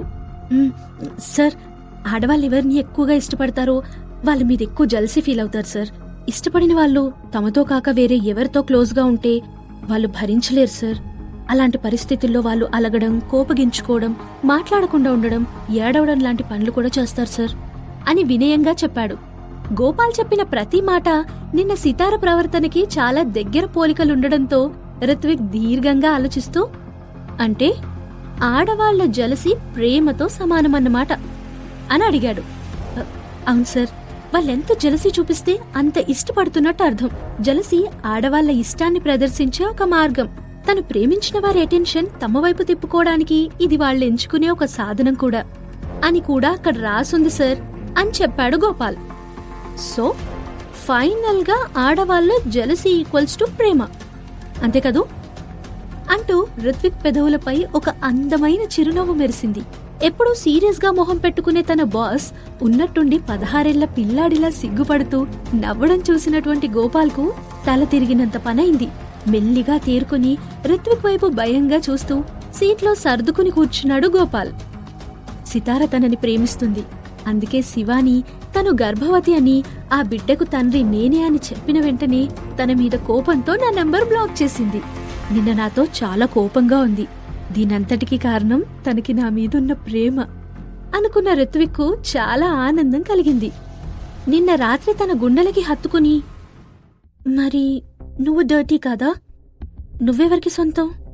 ఆ శివానికా నాకా అని బేలగా అడుగుతూ వెక్కి వెక్కి ఏడ్చిన సితార గుర్తుకు వచ్చిన రిత్విక్ తన మనసులో తెలియని అలజడి గురైంది. తను ఎంత ప్రేమ అందించినా సితారకు అర్థం కావడం లేదు. తన దృష్టిలో కేవలం పెళ్లి మాత్రమే తమ బంధానికి విలువ ఇచ్చినట్టు భావిస్తోంది. తన దృష్టిలో పెళ్లంటే అది కేవలం ఒక ఒప్పందం మాత్రమే. ఎందుకు దానికి అంత విలువిస్తుందో అర్థం కాలేదు. అదే డౌట్ గోపాల్ని కూడా అడిగాడు రిత్విక్. తన ముందున్న ఇంకొక పుస్తకాన్ని తెరిచి కాసేపు దీక్షగా దాన్ని చదివిన గోపాల్ ఎక్సైటెడ్ గా తల పైకెత్తి, సార్, మీరడిగిన దానికి ఆన్సర్ ఇక్కడుంది సార్. ఆడవాళ్లు ప్రేమ కంటే భద్రతను ఎక్కువ కోరుకుంటారు సార్. మగవాడికి ప్రేమ, పెళ్లి కేవలం ఒక రిలాక్సేషన్ కోసం మాత్రమే. కానీ ఆడవాళ్ళు అలా కాదు సార్. వాళ్ళ దృష్టిలో ప్రేమ రిలేషన్ కి మొట్టమొదటి మెట్టు. కానీ పెళ్ళనేది ఒక సెక్యూరిటీ, భర్తతో తమ బంధాన్ని బలంగా చేసే ఒక పవిత్రమైన కార్యం. అందుకే వాళ్ళు పెళ్లికి అంత ఇంపార్టెన్స్ ఇస్తారు సార్ అని ఆలోచనగా చూస్తూ అన్నాడు. గోపాల్ మాటలు విన్న రిత్విక్ చైర్లో వెనక్కి వాలి కళ్ళు మూసుకుని దీర్ఘంగా కాసేపు ఆలోచించాడు. బంధం, బాధ్యత లేని ఏ రిలేషన్షిప్ నాకొద్దు అని సితారా అన్న మాటలు తన చెవిలో మారుమోగాయి. తనకిటువంటి వాటిపైన నమ్మకం లేకపోయినా సితార తన జీవితంలో ఉండాలంటే ఆశించినట్లు ఆమెకొక గుర్తింపు ఇవ్వడం అవసరమని నిశ్చయించుకున్నాడు రిత్విక్. శివాని తన ఎదుగుదలకు అతను వాడుకున్న ఒక పావు మాత్రమే. కాబట్టి శివాని విషయంలో ఎప్పటికప్పుడు చాలా కఠినమైన నిర్ణయాలు తీసుకుంటూ వచ్చాడు. కాని సితార విషయంలో అలా కాదు. ఇప్పుడు సితార లేనిదే తనకి జీవితానికి అర్థమే లేదు అని తెలుసుకున్నాడు రిత్విక్. అందుకే సితార కోసం మొట్టమొదటిసారి ఆమె మనసుకు నచ్చేటట్టు ఆమెకు అనుగుణంగా నిర్ణయం తీసుకోవాలని ఫిక్స్ అయ్యాడు. కానీ జీవితంలో ఎప్పుడూ బిజినెస్ గురించి తప్ప ఇలాంటి విషయాల గురించి అనుభవం లేని రిత్విక్కు ఈ విషయం సితారకి ఎలా కన్వే చేయాలో అర్థం కాలేదు. ఎదురుగా కూర్చుని పుస్తకాన్ని సీరియస్ గా చదువుతున్న గోపాల్ని ఒక అడ్వైజ్ అడిగాడు. ఉద్యోగంలో చేరు మొదలుకొని మీ వెనక తిరగడమే సరిపోతుంది. నా లైఫ్లో లవర్ కూడా ఉన్నాయా సార్? నేను మీకు సలహా ఇవ్వడానికి మాత్రమే అని మనసులో అనుకుని పైకి మాత్రం, సార్, ఆడవాళ్ళని కన్విన్స్ చేయాలంటే మంచి గిఫ్ట్ ఇవ్వాలి లేదా డేట్కి తీసుకెళ్ళాలి. మీకు అభ్యంతరం లేకపోతే అంటే అన్ని అరేంజ్మెంట్స్ నేను చేస్తాను సార్ అన్నాడు భయంగా చూస్తూ. గోపాల్ చెప్పిన ఐడియా నచ్చడంతో రిత్విక్ వెంటనే ఒప్పుకున్నాడు. నిన్న రాత్రి రిత్విక్ బంగ్లాలో తనని వదిలి వెళ్లిన తర్వాత ఇంతవరకు తిరిగి రాలేదు. అతని ప్రవర్తన ఎప్పుడూ విచిత్రంగా, ఊహకందని విధంగా ఉంటుంది. నన్నిలా వదిలి శివాని దగ్గరకు వెళ్లాడు అన్న ఊహ రావడంతో భయపడిన సితార కామ్గా రూంలోనే ఉండిపోయింది. శివాని తనతో చెప్పిన విషయం గురించి ఆలోచిస్తున్న సితార తలుపు ఎవరో నాక్ చేయడంతో ఉలిక్కిపడి లేచి తలుపు తెరిచింది. ఆమె దూరంగా నిలబడి ఉన్న మెయిడ్ని చూస్తుంది. మేడం, సార్ మిమ్మల్ని ఇంటికి పంపించమని చెప్పారు. మీకోసం మీకు బట్టలు కూడా పంపించారు. మీరు రెడీ అయితే కారు మీకోసం వెయిట్ చేస్తోంది అని ఎంతో వినయంగా చెప్పింది. మెయిడ్ చేతిలో ఉన్న డ్రెస్ వంక విచిత్రంగా చూసింది సితార. నాకు ఇటువంటి డ్రెస్సులు అవసరం లేదు. నేను నా డ్రెస్ వేసుకుని ఇంటికి వెళ్ళిపోతానని చెప్పండి. ఏడి, ఎక్కడున్నాడు రిత్విక్ అని గట్టిగా అరిచింది. సార్ మాకు ఇన్స్ట్రక్షన్స్ ఇచ్చి ఆఫీస్కి వెళ్ళిపోయారు అని తడబడుతూ అంది ఆ మెయిడ్. మీకు ఈ డ్రెస్ నచ్చకపోతే వీటిలో ఏదో ఒకటి సెలెక్ట్ చేసుకోమని కూడా చెప్పారు మేడం అని అంటూ తన వెనక నిలబడి ఉన్న పనివారి చేతిలోని డ్రెస్సెస్ వంక చూపించింది. రిత్విక్ ప్రవర్తన గురించి సితారకి పూర్తిగా తెలుసు. తన వల్ల అనవసరంగా వాళ్ళు ఇబ్బంది పడ్డం ఆమెకిష్టం లేదు. అందుకే ఇబ్బందిగా అనిపించినా కామ్గా ఆ డ్రెస్ లో నుండి ఒక బ్లాక్ కలర్ ఫ్రాక్ ని సెలెక్ట్ చేసుకుని వేసుకుంది. డ్రెస్ మార్చుకుని బయటికి వచ్చి మెయిడ్ రిక్వెస్ట్ మీద సితార డ్రెస్సింగ్ టేబుల్ ముందు నిలబడి సింపుల్ మేకప్ వేసుకుని రెడీగా ఉన్న మ్యాచింగ్ హీల్స్ వేసుకుని ఇంటికి బయలుదేరింది. సితార రావడం చూసి డ్రైవర్ కార్ ఓపెన్ చేసి తనని ఎక్కించుకుని తర్వాత కార్ స్టార్ట్ చేసి హైవే మీదికి దూసుకెళ్లాడు. సితార రోషన్ గురించి ఆలోచిస్తూ కళ్ళు మూసుకుని వెనక్కి వాలి కూర్చుంది. కారు తన ఇంటి వైపు వెళ్లకుండా ఇంకొక వైపు వెళ్లడం గమనించలేదు. కారు ఆగడంతో కళ్ళు తెరిచిన సితార తనెక్కడున్నానో అర్థం కాక భయంతో చుట్టూ పరిశీలనగా చూసింది. ఎదురుగా అందంగా అలంకరించబడున్న టేబుల్, దాని చుట్టూ పరిచిన పచ్చటి తివాచీలు, వాటి మీద అక్కడక్కడా అలంకరించిన రోజా పూలతో చుట్టూ క్యాండిల్స్ తో ఆ ప్రదేశం చాలా రొమాంటిక్ గా ఉంది. ఆమె కారు దిగిన మరుక్షణం రెండు పక్కలా నిలబడ్డ అమ్మాయిలు ఆమె పైన పూల వర్షం కురిపించారు. అనుకోని సంఘటనకు ఆశ్చర్యానికి గురైన సితార మెల్లిగా పచ్చటి తివాచీ మీద నడుస్తూ టేబుల్ దగ్గరకు వెళ్ళింది. చుట్టూ ఎత్తైన కొండల మధ్య అందంగా తయారు చేయబడిన పూలతోటలాంటి ఆ ప్రదేశం మధ్యలో నిలబడింది సితార. తన చుట్టూ ఉన్న ప్రకృతికి, అందానికి మైమరిచిపోయింది. పైన ఆకాశంలో మెరుస్తున్న నక్షత్రాలను గమనిస్తూ ఉన్న సితార పడుతున్న తోకచుక్కలను చూసి ఆనందంగా కళ్ళు మూసుకుని మనసులో గట్టిగా తన గురించి, తన కొడుకుల గురించి, మంచి జీవితం గురించి కోరుకుంది. కళ్ళు మూసుకునున్న సితార వెనక నుండి ఎవరో తన నడుం చుట్టూ చెయ్యి వేయడంతో ఉలిక్కిపడి కళ్ళు తెరిచి వెనక్కి తిరిగింది. మరుక్షణం ఆమె వెచ్చటి రిత్విక్ బిగికౌగిట్లో బందీ అయిపోయింది. సితారను గట్టిగా హక్ చేసుకుని తన్మయత్వంతో కళ్ళు మూసుకున్నాడు రిత్విక్. ఇద్దరి మధ్య గాలి కూడా చొరబడనంత దగ్గరగా హత్తుకునున్నారు. ఇంకా రిత్విక్ పైన కోపం తగ్గని సితార బలవంతంగా అతన్ని దూరం నెట్టడానికి ప్రయత్నించింది. సితార ఇంకా తన మీద ఆ కోపంతోనే ఉందని అర్థమయ్యి చిన్నగా నవ్వుతూ సితార ముఖాన్ని చిన్నగా పైకి లేపి ఆమె నుదుటి మీద ముద్దు పెట్టాడు రిత్విక్. తరువాత అందంగా ఆల్చిప్పల్లా ఉన్న తన కళ్లను, నాజూకైన ముక్కును ముద్దాడాడు. పూర్తి ఫోకస్తో ప్లంపీగా ఉన్న సితార లిప్స్ ను ఆత్రంగా ఆక్రమించాడు. రిత్విక్ నుంచి అంత జెంటిల్నెస్ ఎప్పుడూ ఎక్స్పెక్ట్ చేయని సితార అతని తాకిడికి తట్టుకోలేక అతన్ని గట్టిగా పెనవేసుకుంది. ఇద్దరికీ కాలం స్తంభించినట్లు, సమయం తెలియనట్లు ఒకరి కౌగిట్లో ఒకరు బందీలుగా ఉండిపోయారు.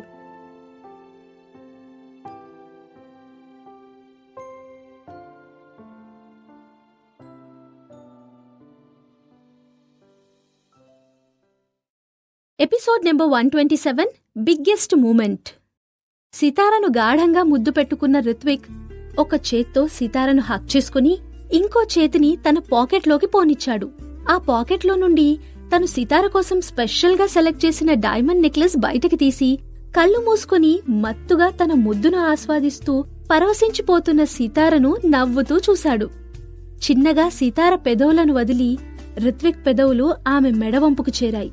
గండు తుమ్మెద పువ్వుల నుంచి తేనెను జుర్రినట్టుగా పువ్వు కంటే కోమలమైన సితార అనుభవం నుంచి ప్రేమ మకరందాన్ని జుర్రుతున్నాడు రిత్విక్. రిత్విక్ దాటికి ఆల్మోస్ట్ ఫెయింట్ అవ్వబోయిన సితార తన మెడ మీద ఏదో చల్లటి వస్తువు తగలడంతో ఉలిక్కిపడి తన చేతితో తడిమి చూసింది. తన మెడ మీద రిత్విక్ పెట్టిన డైమండ్ నెక్లెస్ చూసి ఆశ్చర్యపోయింది. సితార భుజం పట్టుకుని నెమ్మదిగా ఆమెను పక్కనున్న వాటర్ ఫౌంటైన్ వైపు నడిపించాడు రిత్విక్. అక్కడ వెన్నెల వెలుగులో నీటిలో తన ప్రతిబింబం మెడలో మెరుస్తున్న డైమండ్ నెక్లెస్ ను చూసి పరవశించిపోయింది సితార. ఆడవాళ్లకు నగలంటే చాలా ఇష్టం. అందుకు సితార మినహాయింపు కాదు. తనకీ నగల మీద పెద్ద ఇంట్రెస్ట్ లేకపోయినా ఎంతో అందంగా చిన్న చిన్న డైమండ్స్ తో కోమలంగా ఉన్న ఆ నెక్లెస్ మొదటి చూపులోనే ఆమె మనసును దోచింది. సితార ప్రతి కదలికను ఎంతో జాగ్రత్తగా గమనిస్తున్నాడు రుత్విక్. ఆమె కళ్ళలోని అందం చూసి అతని పెదవులపై అందమైన చిరునవ్వు దోబూచులాడింది. ఇది నేను నీకోసం ప్రత్యేకంగా తెచ్చిన కానుక. ఇంతవరకు ఏ అమ్మాయి కోసం నేనింత శ్రమపడలేదు. మొదటిసారి కేవలం నీకోసమే ప్రత్యేకంగా దీన్ని సెలెక్ట్ చేశాను. నీకిది నచ్చిందని ఆశిస్తున్నాను అన్నాడు రుత్విక్. అతని మాటలకు ఆశ్చర్యపోయిన సితార తన కోసం ప్రత్యేకంగా ఇంత కష్టపడ్డాడని మనసులో ఎంతో ఆనందించింది. తనకు తెలిసినంతవరకు అతను చాలా బిజీ. అతని సమయం బంగారం కంటే ఖరీదైంది, వజ్రాల కంటే విలువైంది. ఇంత బిజీ షెడ్యూల్లో కూడా తన కోసం రుత్విక్ ఇంత శ్రమ తీసుకుని అన్ని ఏర్పాట్లు చేశాడు అన్న ఆలోచన ఆమె మనసును కదిలించింది. కేవలం తన అలక తీర్చడానికి ఇంత తాపత్రయపడుతున్న రుత్విక్ వైపు ప్రేమగా చూసింది సితార. సడన్ గా శివాని మాటలు గుర్తుకు రావడంతో ఆవేశంగా రుత్విక్ ని వెనక్కి నెట్టి, నాకిది నచ్చలేదు, నువ్వే తీసుకో అని కోపంగా నెక్లెస్ తీసి రుత్విక్ చేతిలో పెట్టి అటువైపు తిరిగి నిలబడింది. తన వైపు వీపు పెట్టి నిలబడ్డ సితారను చిరునవ్వుతో చూశాడు రుత్విక్. అది కేవలం తన మీద కోపంతో, అలకతో, శివాని చెప్పిన మాటలతో జలసీ ఫీల్ అయి ఇలా చేస్తోందని గ్రహించాడు. నెమ్మదిగా ఆమె దగ్గరకు వెళ్లి భుజం మీద తల ఉంచి చిన్నగా చెవిలో, నిజం చెప్పు, నీకు నచ్చలేదా అని మురిపెంగా అడిగాడు. అతని వెచ్చటి ఊపిరి ఆమె చెవిలకి తగిలి చక్కిలి గింతలు పెట్టగా చిన్నగా వణికింది సితార. మామూలుగా ఇటువంటి సందర్భాల్లో కోపాన్ని ప్రదర్శించే రుత్విక్ తన ప్రవర్తనకు భిన్నంగా ఈరోజు ఎంతో శాంతంగా, తనతో ఎంతో లాలనగా మాట్లాడడంతో సితార షాక్కి గురైంది. సితార నుండి ఎలాంటి సమాధానం రాకపోవడంతో నెమ్మదిగా ఆమె చెవిని కొరికాడు రుత్విక్. తన నుంచి దూరంగా జరగడానికి ప్రయత్నించిన సితారను వెనక నుండి హగ్ చేసుకుని ఆమె కాలర్ బోన్ దగ్గర చిన్నగా కొరుకుతూ కిస్ చేశాడు. అతని చెయ్యి రెస్ట్లెస్ గా సితార డ్రెస్ జిప్ మీద కదులుతోంది. సితారను తనలో కలుపుకోవాలని అడ్వాన్స్ అవ్వబోతున్న రుత్విక్ తన చేతి మీద సితార కన్నీటి బొట్లు పడడం, దాంతో సడన్ గా ఆగిపోయాడు. సితారను తన వైపు బలవంతంగా తిప్పుకొని ఆమె కళ్ళలోకి చూసి, సితారా, ఎందుకు బాధపడుతున్నావు అని ఆమె కన్నీళ్లు తుడుస్తూ అడిగాడు రుత్విక్. నువ్విలా ఇంకెందరితో అన్నావు? నేను వాళ్లలో ఎన్నో నెంబర్ని. నీ మాటలు నమ్మడానికి నేనేం వెర్రిదాన్ని కాదు అని బాధగా అంది సితార. తను ఇంత చేస్తున్నా సితార ఇంకా నమ్మకుండా ఎవరో బయటి వాళ్ళు చెప్పిన మాటలకు విలువిచ్చిందని రుత్విక్కి కోపం వచ్చింది. ఆ కోపంలో తన చేతిలోని నెక్లెస్ ని సితారకి చూపిస్తూ, నువ్వొద్దనుకున్నాక నా దృష్టిలో ఈ నెక్లెస్ కి విలువలేదు. ఇదొక వేస్ట్ పేపర్తో సమానం. నీకక్కర్లేని వస్తువు ఉండడానికే వీల్లేదు అని తన బలమంతా ఉపయోగించి చేతిలోని నెక్లెస్ ని కొండపైకి విసిరేశాడు. రుత్విక్ నెక్లెస్ విసిరేయడంతో చాలా బాధపడింది సితార. అది నా కోసం తెచ్చిన నెక్లెస్, నువ్వు కొన్నావుగా, మరెందుకు విసిరేశావు? అంటే నువ్వు నన్ను ఇన్సల్ట్ చేసినట్లెక్క అంది. అలా మాట్లాడుతూ రుత్విక్ ని నిలదీసింది. నిజానికి ఆమెకు ఆ డైమండ్ నెక్లెస్ ఎంతో నచ్చింది. కాని రుత్విక్ ను అంత తేలిగ్గా క్షమించడం ఇష్టం లేక అది తనకొద్దు అని చెప్పింది. అతను ఇంకొంచెం సేపు బతిన్లాడితే తీసుకుందామనుకుంది. కాని ఇంతలోనే రుత్విక్ దాన్ని విసిరిపారేశాడు. తన వైపు కోపంగా చూస్తున్న సితారతో, నువ్వొద్దన్నావు, నేను పాడేశాను, దాంట్లో తప్పే ఉంది అని అమాయకంగా మొహం పెట్టి చూశాడు రుత్విక్. అతని ప్రవర్తనకు కోపం వచ్చిన సితార అతనికి దూరంగా జరిగి పక్కనే ఉన్న బెంచ్ మీద కూర్చుంది. సితార చైల్డిష్ బిహేవియర్ కి నవ్వుకుని రుత్విక్ నెమ్మదిగా ఆమె దగ్గరకొచ్చి మోకాళ్ల మీద కూర్చుని తన చేయి చాపాడు. ఆ చేతిలో భద్రంగా ఉన్న డైమండ్ నెక్లెస్ ను చూసి హ్యాపీగా ఫీల్ అయింది సితార. ఆ క్షణం అది ఆమె తన జీవితంలో బిగ్గెస్ట్ మూమెంట్ గా ఫీల్ అయింది. కాని వెంటనే ముఖంలో చిరునవ్వు హైడ్ చేస్తూ కోపం నటిస్తూ, నాకేమీ వద్దు అని బుంగమూతి పెట్టి అంది. క్యూట్ గా చిన్నపిల్లలా బుంగమూతి పెట్టుకుని తన వైపు చూపిస్తున్న సితారను గట్టిగా పెదవులపై కిస్ చేశాడు రుత్విక్. ఇంతవరకు లైఫ్ లో ఎప్పుడూ సెల్ఫ్ కంట్రోల్ కోల్పోని రుత్విక్ సితార సమక్షంలో మాత్రం తనని తాను నిగ్రహించుకోలేకపోతున్నాడు. రాను రాను సితార తనకొక డ్రగ్ అడిక్షన్ లాగా మారింది. ఇంతవరకు అతన్నెప్పుడూ డేటింగ్ అన్నా, ప్రపోజల్స్ అన్నా పెద్ద బోర్గా ఫీల్ అయ్యేవాడు.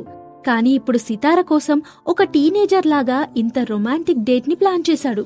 నెమ్మదిగా పైకి లేచి బెంచ్ మీద కూర్చున్న రుత్విక్ సితారను తన ఒళ్ళో కూర్చోబెట్టుకుని ఆ నెక్లెస్ను ఆమె మెడలో అలంకరించాడు. తెల్లని మేనిఛాయతో శంఖంలా అందంగా ఉన్న ఆమె మెడ మీద ఆ నెక్లెస్ మెరిసిపోతుంది. వెన్నెల వెలుగులో దేవకన్యలాగా తన ఒళ్ళో కూర్చున్న సితారను చూసి మైమరిచిపోయాడు రుత్విక్. ఆమె ఎదపై తలవాల్చి తన్మయత్వంతో కళ్ళు మూసుకున్నాడు. రుత్విక్ కళ్లలో ఒంటరితనం గమనించిన సితార అతన్ని తన గుండెలకు హత్తుకొని సితార సున్నితమైన వేళ్లతో తన జుట్టును నిమురుతూ తెలియని ప్రశాంతతతో నిండిపోయింది. సితార పొడవాటి వెంట్రుకలతో ఆడుకుంటూ, సితారా, నువ్వా శివాని నా గురించి చెప్పిన మాటల వల్లే, అందుకే కదా నా నంబర్ని బ్లాక్ లిస్ట్లో పెట్టావు అని గంభీరంగా అన్నాడు రుత్విక్. అతని ప్రశ్న విన్న సితార చెయ్యి అతని తల మీద నుండి సడన్ గా ఆగిపోయి బయటకొచ్చేసింది. అంతవరకు కళ్ళు మూసుకునున్న రుత్విక్ తల పైకెత్తి సూటిగా సితార కళ్ళలోకి చూశాడు. మౌనంగా ఉన్న సితార ముఖాన్ని తన చేతుల మధ్యలోకి తీసుకుని ఆమె కళ్ళలోకి చూస్తూ, అన్నిటికీ మౌనం సమాధానం కాదు సితారా, ప్లీజ్ చెప్పు అని లాలనగా అడిగాడు. రిత్విక్ మాటల్లోని మాధుర్యానికి కరిగిపోయింది సితార. అది ఆ రోజు శివాని నన్ను కలిసి తను నీ బిడ్డకి తల్లి కాబోతోందని చెప్పింది. నేను మీ లైఫ్లో థర్డ్ పార్టీ అని, నా వల్ల తనకు తన బిడ్డకు అని ఇంకా ఏదో చెప్పలేనట్లు ఆగిపోయింది. సితార కళ్ళు ఎర్రగా నీళ్లతో నిండిపోయాయి. ఏడవకుండా ఉండడానికి ట్రై చేస్తున్న సితారను గట్టిగా లాగి తన గుండెల్లో పొదుముకున్నాడు రుత్విక్. అతని వెచ్చటి స్పర్శకి కరిగి ఏడవడం మొదలుపెట్టింది సితార. ఆమె ఇన్ని రోజులు దాచుంచిన బాధ మొత్తం పోవాలన్న ఉద్దేశంతో ఆమె ఏడుపును ఆపలేదు రుత్విక్. ఆమెను పొదివి పట్టుకుని చిన్నగా ఆమె వీపు నిమురుతూ రుత్విక్ శివానీని చంపేయాలి అనుకున్నంత కోపంతో రగిలిపోయాడు. సితార కన్నెటితో అతని షర్ట్ తడిసిపోయింది. కాసేపటికి సితార శాంతించడంతో చిన్నగా సితారను ఎత్తుకుని టేబుల్ దగ్గరకు తీసుకువచ్చి చైర్లో కూర్చోబెట్టాడు. తనకి టిష్యూ ఇచ్చి తను కూడా ఇంకొక టిష్యూ తీసుకుని ఆమె ఫేస్ అంతా క్లీన్ చేశాడు. వాటర్ గ్లాస్ తన పెదాలకు అందించాడు. రిత్విక్ ప్రతి కదలికలో తన మీద ప్రేమ చూపిస్తున్న సితార అతని చేతిని తన చేతిలోకి తీసుకుంది. తల పైకెత్తి ఏదో మాట్లాడ్డానికి ట్రై చేస్తున్న సితారను పెదవులపై తన వేలును పెట్టి సైలెంట్గా ఉండమని సైగ చేశాడు రిత్విక్. సితారా, నా విషయంలో నీకు చాలా అనుమానాలున్నాయి, అది నాకు తెలుసు. కాని ఒక్క విషయం మాత్రం స్పష్టంగా చెబుతాను, విను. ఈ జన్మలో నేను నిన్ను తప్ప ఇంకొక ఆడదాన్ని తాకలేదు అని ఆత్రంగా చెప్పాడు. ఆ మాటలు సితార మనసుని కదిలించాయి. కాని నాకన్నిటికంటే బాధ కలిగించిన విషయం నువ్వు నన్ను నమ్మకపోవడం. శివాని వచ్చి నీతో చెప్తే నువ్వెలా నమ్మగలిగావు? నన్ను నేరుగా అడగకుండా నా నంబర్ ఎందుకు బ్లాక్ లిస్ట్లో పెట్టావు అని ఆమె ఒడిలో తలవాల్చి బాధగా అన్నాడు రుత్విక్. ఇంతకు ముందెప్పుడూ ఇలా ప్రవర్తించలేదు. అతని బాధ, ప్రేమ అర్థమైన సితార తన వల్ల అతనికి బాధ కలిగిందేమో అని తెలుసుకుని ఫీల్ అయింది. రిత్విక్, ఏ అమ్మాయి తన బిడ్డ విషయంలో అబద్ధం చెప్పదు. శివాని ప్రెగ్నెంట్గా ఉంది, అది నిజం. కాని నువ్వు చెప్పేదాన్ని బట్టి అంటున్న సితార ఏదో అర్థమైనట్టు సడన్ గా ఆగిపోయింది. కొన్ని క్షణాల తర్వాత అంటే ఆ బిడ్డ అని సందేహంగా అడిగింది. అవును, నువ్వు ఎక్స్పెక్ట్ చేసింది నిజమే. ఆ బిడ్డకు నాకు ఎలాంటి సంబంధం లేదు. ఆ బిడ్డ నాది కాదు, ఇది నిజం. ఆ బిడ్డ తండ్రెవరో కూడా నాకు తెలుసు. సమయం వచ్చినప్పుడు నేను ఆ మ్యాటర్ని సాల్వ్ చేస్తాను. నువ్వు ఆ శివాని మాటలు అసలు పట్టించుకోవద్దు అన్నాడు రిత్విక్. తను కేవలం నేనెదగడానికి మాత్రం వాడుకున్నటువంటి ఒక పావు మాత్రమే. నేనెప్పుడూ తనని తాకలేదు. నాకామె మీద ఎలాంటి ఇంట్రెస్ట్ కూడా లేదు. ఈ విషయం నువ్వు నమ్మితే చాలు అన్నాడు. తను నీ దృష్టిలో పావైతే మరి నేనేమిటి? రిత్విక్, నాకు నువ్వంటే ఇష్టం. మరి నీకు? రిత్విక్ కళ్ళను పరిశీలనగా చూస్తూ అంది సితార. సితార మాటలకు రిత్విక్ షాక్కి గురయ్యాడు. ఇంతవరకు ఏ మాట సితార నుండి వినాలనుకున్నాడో ఆ మాట ఇంత అన్ఎక్స్పెక్టెడ్ గా క్యాజువల్ గా సితార అనడంతో రిత్విక్ నోట మాట రాలేదు. నువ్వంటే నాకిష్టం. నాకు నువ్వంటే చాలా చాలా ఇష్టం. నిన్ను నేనెంతో ప్రేమిస్తున్నాను. అందుకోసమే కదా ఇంత శ్రమ తీసుకుని ఈ రోజు సాయంత్రం నీకోసం ప్రత్యేకంగా ఇన్ని ఏర్పాట్లు చేసింది. అయినా నీకు అర్థం కావట్లేదా అని అడగాలి అనుకున్నాడు రిత్విక్. కాని తన పెదవులు మాత్రం కదల్లేదు. తనింత బోల్డ్ గా కాన్ఫెస్ లా రాయిలాగా నిలబడ్డాడు. తన వంక చూస్తూ సితారా, నేను నిన్ను ప్రేమిస్తున్నాను. నీకోసం ఏదైనా మనస్ఫూర్తిగా చేయగలను. మరి నువ్వు నన్ను ప్రేమించగలవా? ఆ శివాని నేను నీ జీవితంలో థర్డ్ పార్టీ అంది. కాదని చెప్పగలవా? నాకు నీతో ఉన్న సంబంధాన్ని, ఈ బంధాన్ని ఒక గుర్తింపుగా ఇవ్వగలవా అని తన వైపు కోపంగా విరుచుకుపడింది సితార. రిత్విక్ కళ్ళలోకి సూటిగా చూస్తూ అతని గుండెల మీద చేయి పెట్టి, నాకిది కావాలి, ఇవ్వగలవా? నేనడిగిన గౌరవం, మర్యాద నాకివ్వగలవా అని అతన్ని సవాల్ చేస్తూ అడిగింది. సితార ఎంత అడిగినా రిత్విక్ నుండి మౌనమే సమాధానం అవ్వడంతో నిరాశ చెందింది Sitara. Ritvik, I hate you అని అక్కడి నుండి వెళ్లిపోవడానికి లేస్తూ అంది. అతని ప్రవర్తన చూసి ఆమె మనసు ముక్కలు చెక్కలయింది.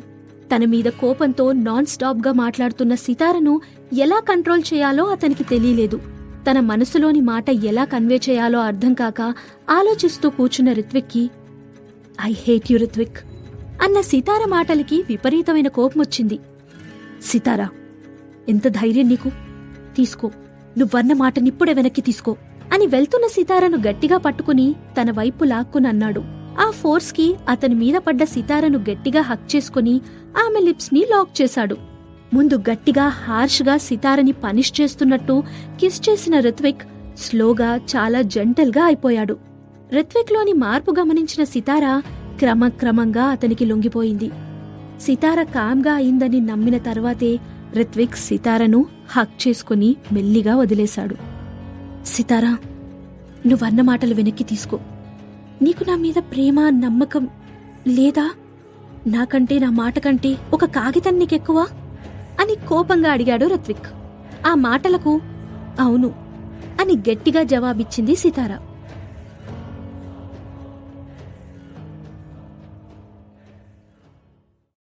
Episode number 128. 7 సంవత్సరాల క్రితం. అవును అని సితార గట్టిగా అన్న మాటలు ఆ ప్రదేశం మొత్తం ప్రతిధ్వనించాయి. ఒక్కసారిగా అక్కడ వాతావరణం గంభీరంగా మారింది. నాకోసం కనీసం ఒక పేపర్ని కూడా నువ్వు ఇవ్వలేనప్పుడు అసలు నిన్నే విధంగా నమ్మాలో నువ్వే చెప్పు అని విరక్తిగా నవ్వుతూ అడిగింది సితార. తన మ్యారేజ్ పేపర్స్ ఆమెకెంతో పవిత్రమైనవి. వాటినామెంతో గౌరవిస్తుంది. మనుషులు ఏకాంతంగా మనసుతో చెప్పుకున్న మాటలు, చేసుకున్న ప్రమాణాల కన్నా ఆ పేపర్స్ ఎంతో విలువైనవని ఆమె అభిప్రాయం. కాని దురదృష్టవశాత్తు ఆ పేపర్స్ అతని దృష్టిలో పనికిరానివయ్యాయి.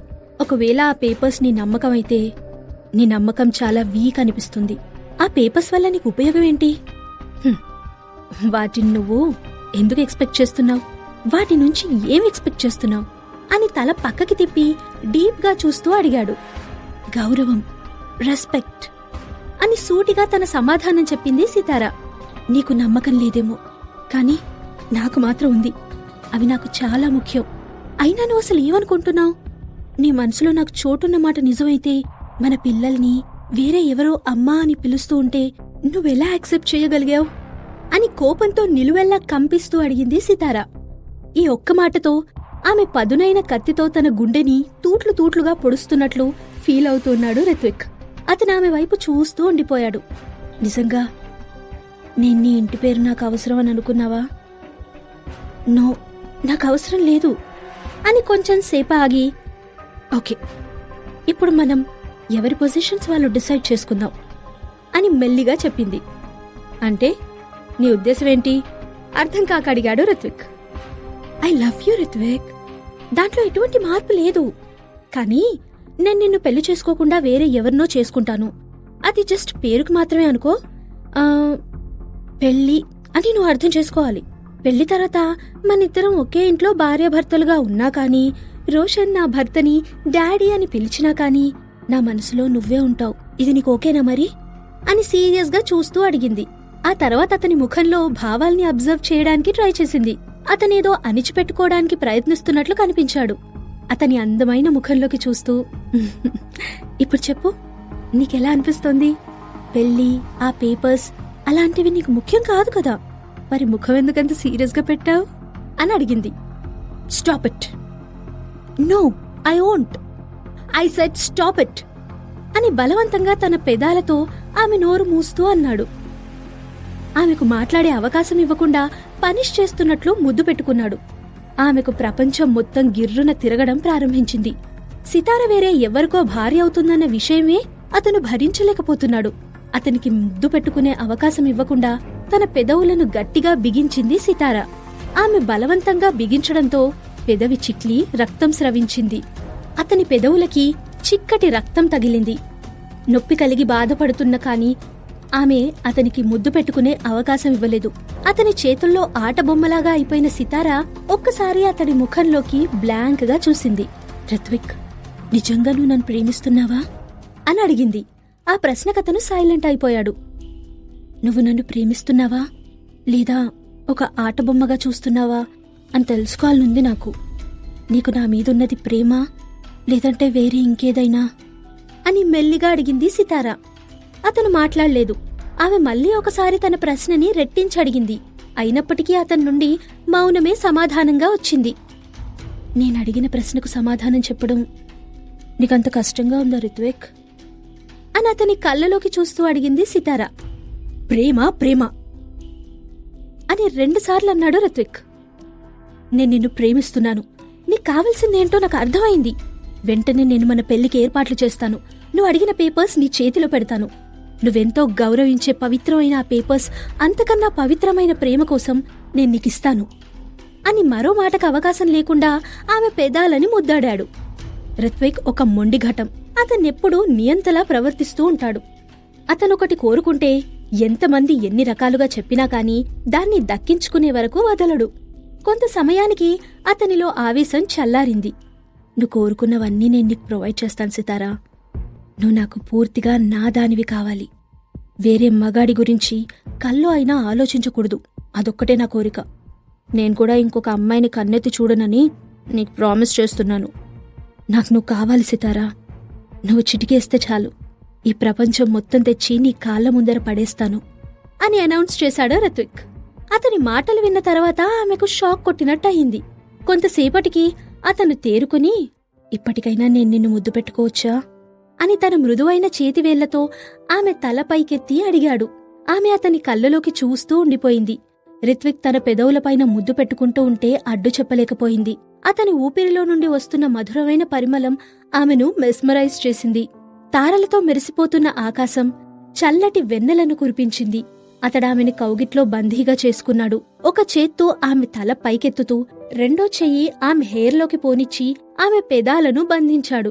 ఇలాంటి సమయంలో నిగ్రహించుకోవడం ఏ అమ్మాయికైనా సాధ్యం కాదు.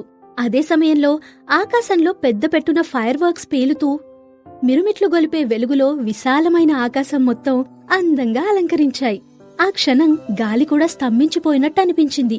కొంత సమయం తర్వాత, రిత్విక్, నాకు ఆకలి వస్తోంది అని అడిగింది సితార. ఆమె తనని డైవర్ట్ చేయడానికి అలా అడిగిందని తెలుసుకున్నాడు రిత్విక్.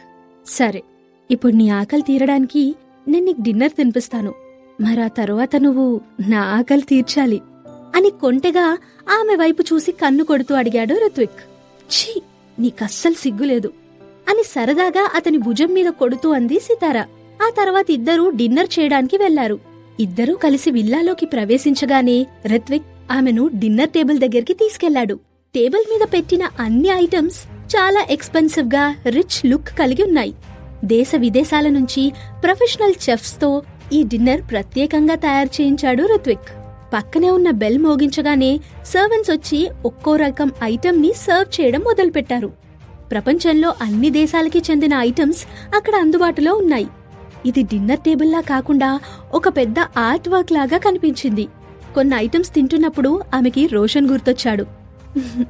రోషన్ కూడా మంచి కుక్ తెలుసా, వాడికి కుక్ చేయడం వచ్చు అంటూ డిన్నర్ మధ్యలో రిత్విక్కి చెప్పింది సితార. నిజమా అని సరదాగా అడిగాడు రిత్విక్. ఎస్, కానీ ఎక్కువగా ఆలోచించకు, వాడు నాకు తప్ప ఎవరికి వండి పెట్టడు. ఈజ్ మై పర్సనల్ చెఫ్ అన్నమాట అని నవ్వుతూ సమాధానం చెప్పింది సితార. డిన్నర్ అయిన తర్వాత ఇద్దరూ ఏకాంతంగా బెడ్రూంలో ఉన్నప్పుడు ఆమెను దగ్గరికి తీసుకుని, సితారా, ప్లీజ్ నన్ను వదిలెళ్లకు, ఎప్పటికీ నాతోనే ఉండు అని సిన్సియర్గా రిక్వెస్ట్ చేశాడు రిత్విక్. అతని వాయిస్ లో ఏదో మ్యాజిక్ ఉన్నట్టు సితార కనిపించింది. అది ఆమెను ట్రాన్స్లోకి తీసుకెళ్లింది. సడన్ గా గదిలో టెంపరేచర్ పెరిగినట్టు అనిపించింది. ఇది కళా నిజమా ఆమెకొక క్షణం అర్థం కాలేదు. అతని చేతి వేళ్లు ఆమె చెంపలను తాకగానే నిజం అన్న విషయం అర్థమైంది. ఆనందంగా తలూపుతూ తన కౌగిట్లో ఒదిగిపోయింది. అతని గుండెల్ని దిండుగా చేసుకుని ఒకసారి తన చేతివేళ్లతో తన మెడలోని నెక్లెస్ ని తాకి చూసింది. నెక్లెస్ లో పొదిగినటువంటి డైమండ్స్ ఒక నక్షత్రాన్ని తలపించే విధంగా చెక్కబడున్నాయి. ఆమెకదొక అద్భుతంలాగా అనిపించింది. హఠాత్తుగా ఒకసారి తల పైకెత్తి కళ్ళతోనే నవ్వుతూ అతని వైపు చూసింది. రిత్విక్, నిన్నొక ప్రశ్న అడగాలి అంది సితార. మనం తర్వాత మాట్లాడుకుందాం సితారా అని రిత్విక్ ఆమెను ముద్దు పెట్టుకోవడానికి ప్రయత్నిస్తే సితార అతని పెదాల్ని తన చేతితో ఆపింది. భవిష్యత్తులో ఎప్పుడైనా నేనొకసారి అరుణ్ని చూడొచ్చా అని అకస్మాత్తుగా అడిగింది సితార. ఆమెకు అరుణ్ అంటే చాలా ఇష్టం. లాస్ట్ టైం అరుణ్ని ఒక అమ్యూజ్మెంట్ పార్క్ లో చూసింది. తల్లి కొడుకులిద్దరూ ఒకరినొకరు 7 సంవత్సరాలుగా చూసుకోకపోయినా వాళ్ళిద్దరి మధ్య ఆ బంధం అలాగే నిలిచి ఉంది. అరుణ్కి ఆమె చాలా క్లోజ్ గా ఫీల్ అయింది. ఆ రోజు హాస్పిటల్లో ఉన్నప్పుడు అరుణ్ తన తండ్రికి తన అవసరం లేదని చెప్పినప్పుడు ఆమెకు చాలా బాధ కలిగింది. ఆమె గుండెల్లో ఎవరో పిండేసినట్టు అనిపించింది. రోషన్ చిన్నప్పుడు సితార చిల్డ్రన్ సైకాలజీ కూడా కొంచెం చదువుకుంది. చిన్నప్పటి నుండి రోషన్ కి తల్లి తప్ప తండ్రి తెలీదు. ఎల్కేజీలో జాయిన్ అయిన వెంటనే తన తండ్రెవరు అని అడగడం మొదలెట్టాడు. తండ్రి లేకపోయినా కూడా రోషన్ జీవితం తన జీవితంలా కాకూడదని సితార చాలా జాగ్రత్తలు తీసుకుంది. కాలం గడిచే కొద్దీ రోషన్ తండ్రి గురించి అడగడం మర్చిపోయాడు. తల్లి సంరక్షణలో రోషన్ ఎప్పుడూ ఒంటరిగా ఫీల్ అవ్వలేదు. కాని ఏ రోజైతే అమ్యూజ్మెంట్ పార్క్ లో అరుణ్ని చూసిందో అప్పుడే అతనిలో ఒంటరితనం గమనించింది సితార. రోషన్ కి తండ్రి లేడు, కాని అరుణ్ కి మాత్రం తల్లి తండ్రి ఇద్దరూ ఉన్నారు. అరుణ్ జీవితం ఒక పూలపాన్పు లాంటిది. తల్లి ప్రేమకు నోచుకొని అరుణ్ ముఖంలో కనిపించిన ఆ ఒంటరితనం చూడగానే సితారకు కష్టంగా అనిపించింది. శివాని ఉన్నప్పటికీ ఆమె అసలు స్వభావం తెలిసిన సితారకు ఆమె అరుణ్ని సరిగ్గా చూడలేదన్న విషయం అర్థమైంది. కేవలం రిత్విక్ కోసం మాత్రమే ఆమె తల్లి స్థానంలో ఉంది. అది తప్ప ఆమెకు అరుణ్ అంటే ఎటువంటి ప్రేమ లేదు. కాని రిత్విక్ మాత్రం అరుణ్ని చాలా క్రమశిక్షణగా పెంచాడని అర్థమవుతోంది. ఆ రోజు స్కేరీ హౌస్ లో అరుణ్ చూపిన ధైర్యం నిజంగా పెద్దలకేమాత్రం తక్కువ కాదు అలా అని సితార అనుకుంది. హాస్పిటల్ నుండి వెళ్లిపోతున్నప్పుడు అరుణ్ కళ్ళలో నీళ్లు గమనించింది సితార. కేవలం ఒక్కరోజులోనే అరుణ్కి తన తల్లి పట్ల అమితమైన ప్రేమ ఏర్పడింది. ఆమె అలా ఆలోచిస్తూ ఉండగానే, నువ్వు తప్పకుండా కలవచ్చు, అందులో అడగడానికే ఉంది అని అన్నాడు రిత్విక్. కాని అతని మాటలామె నమ్మలేకపోయింది. నిజంగా కలవచ్చా అని ఆశ్చర్యంగా అడిగింది. నీకెలా చెప్పాలి అని కొంతసేపు ఆలోచించి ఆమెను మరొక్కసారి ముద్దు పెట్టుకున్నాడు. అయినా కాని ఆమెకు నమ్మబుద్ధి కాలేదు. ఆమెకు అరుణ్ అంటే చాలా ఇష్టం. కాని తను సైన్ చేసిన అగ్రిమెంట్ విషయం ఆమె ఇప్పటికి కూడా మర్చిపోలేదు. అగ్రిమెంట్ క్లాజెస్ ప్రకారం ఆమె తల్లిగా తన కస్టడీ రైట్స్ వదిలేసుకుని అరుణ్కి దూరంగా ఉండాలి. కాని ఇదొకప్పటి మాట. ఇప్పుడు పరిస్థితులన్నీ మారిపోయాయి. ఇప్పుడు ప్రపంచం మొత్తం తన కాళ్ల దగ్గర ఉంచుతానన్న రిత్విక్ తన మాట మీద నిలబడతాడని ఆశించింది. అందుకే ఎక్కువగా ఆలోచించకుండా థ్యాంక్యూ రిత్విక్ అని సంతోషంగా చెప్పింది. అతని కౌగిట్లో పిల్లి పిల్లలా ఒదిగిపోయిన సితార సడన్ గా ఏదో గుర్తొచ్చి, అవును, అరుణ్ స్కిల్స్ ని నేను అమ్యూజ్మెంట్ పార్క్ లో చూశాను. అతనికి నువ్వేమైనా ట్రైనింగ్ ఇప్పించావా అని అడిగింది. యా, 4 years ఏజ్ లో అరుణ్ ఒక మిలిటరీ బూట్ క్యాంప్ లో జాయిన్ చేశా. అప్పటి నుండి గత 3 ఏళ్లుగా వాడు ట్రైనింగ్ తీసుకుంటున్నాడు అని చెప్పాడు రిత్విక్. ఆ రోజు అరుణ్ ఫైటింగ్ స్కిల్స్ చూసి నాకే భయమేసింది. నువ్వు అతన్ని చిన్న పిల్లాడిలాగా కాకుండా పెద్దవాళ్లలాగా ట్రీట్ చేస్తున్నట్టు అనిపించింది అంది సితార. ఆ మాటలు విని రిత్విక్ చిన్నగా నవ్వుకున్నాడు. రోషన్ తనకొక రోజు వార్నింగ్ ఇచ్చిన విషయం గుర్తొచ్చింది. అంటే సితారకి రోషన్ గురించి పూర్తిగా తెలీదని అర్థమైంది. అరుణ్ చిన్నపిల్లాడైతే మరి రోషన్ సంగతేంటి? చిన్న వయసులోనే అసామాన్య తెలివితేటలు చూపించిన రోషన్ ఒక బాలమేధావి అనుకున్నాడు రిత్విక్. అదే సమయంలో అరుణ్ వయసుకు మించిన ధైర్యవంతుడని కూడా అనుకుంది సితార. ఇద్దరూ కొంత సమయం మౌనంగా ఉండిపోయారు. ఆ తర్వాత చాలా కాలంగా తన మనసుని కుదిపేస్తున్న ఒక ప్రశ్న రిత్విక్ నడగాలనుకుంది సితార. నేను మిమ్మల్ని ఒక ప్రశ్న అడగాలనుకుంటున్నాను అంది సితార. ఓకే, షూట్ అని అన్నాడు రిత్విక్. ఆమె బెడ్ మీద నుండి లేచి కూర్చుని, నీకు ఈ పాటికే నేనెవరు, నా ఐడెంటిటీ ఏంటి అనే నిజాలు తెలిసే ఉంటాయి కదా అంది సితార. మొదట ఆమె చెప్పిందానికి ఆశ్చర్యపోయాడు రిత్విక్. ఆ తర్వాత ఆమె ఏమంటుందో అర్థం చేసుకుని ఆమెకు నిజం చెప్పాలని నిర్ణయించుకున్నాడు. నువ్వెవరనేది నాకు 7 సంవత్సరాల క్రితం మనిద్దరం ఆ రోజు రాత్రి కలవకముందే తెలుసు అని నెమ్మదిగా చెప్పాడు రిత్విక్. ఆ మాటలు విని పిడుగుపడినట్టు ఫీల్ అయింది సితార. ఇంతకాలం తనెవరు అనేది అతనికి తెలియడం అనేది నిజంగా సితారకు పెద్ద షాకే. ఆమె ఆశ్చర్యంగా అతని వైపు చూస్తూ ఉండిపోయింది.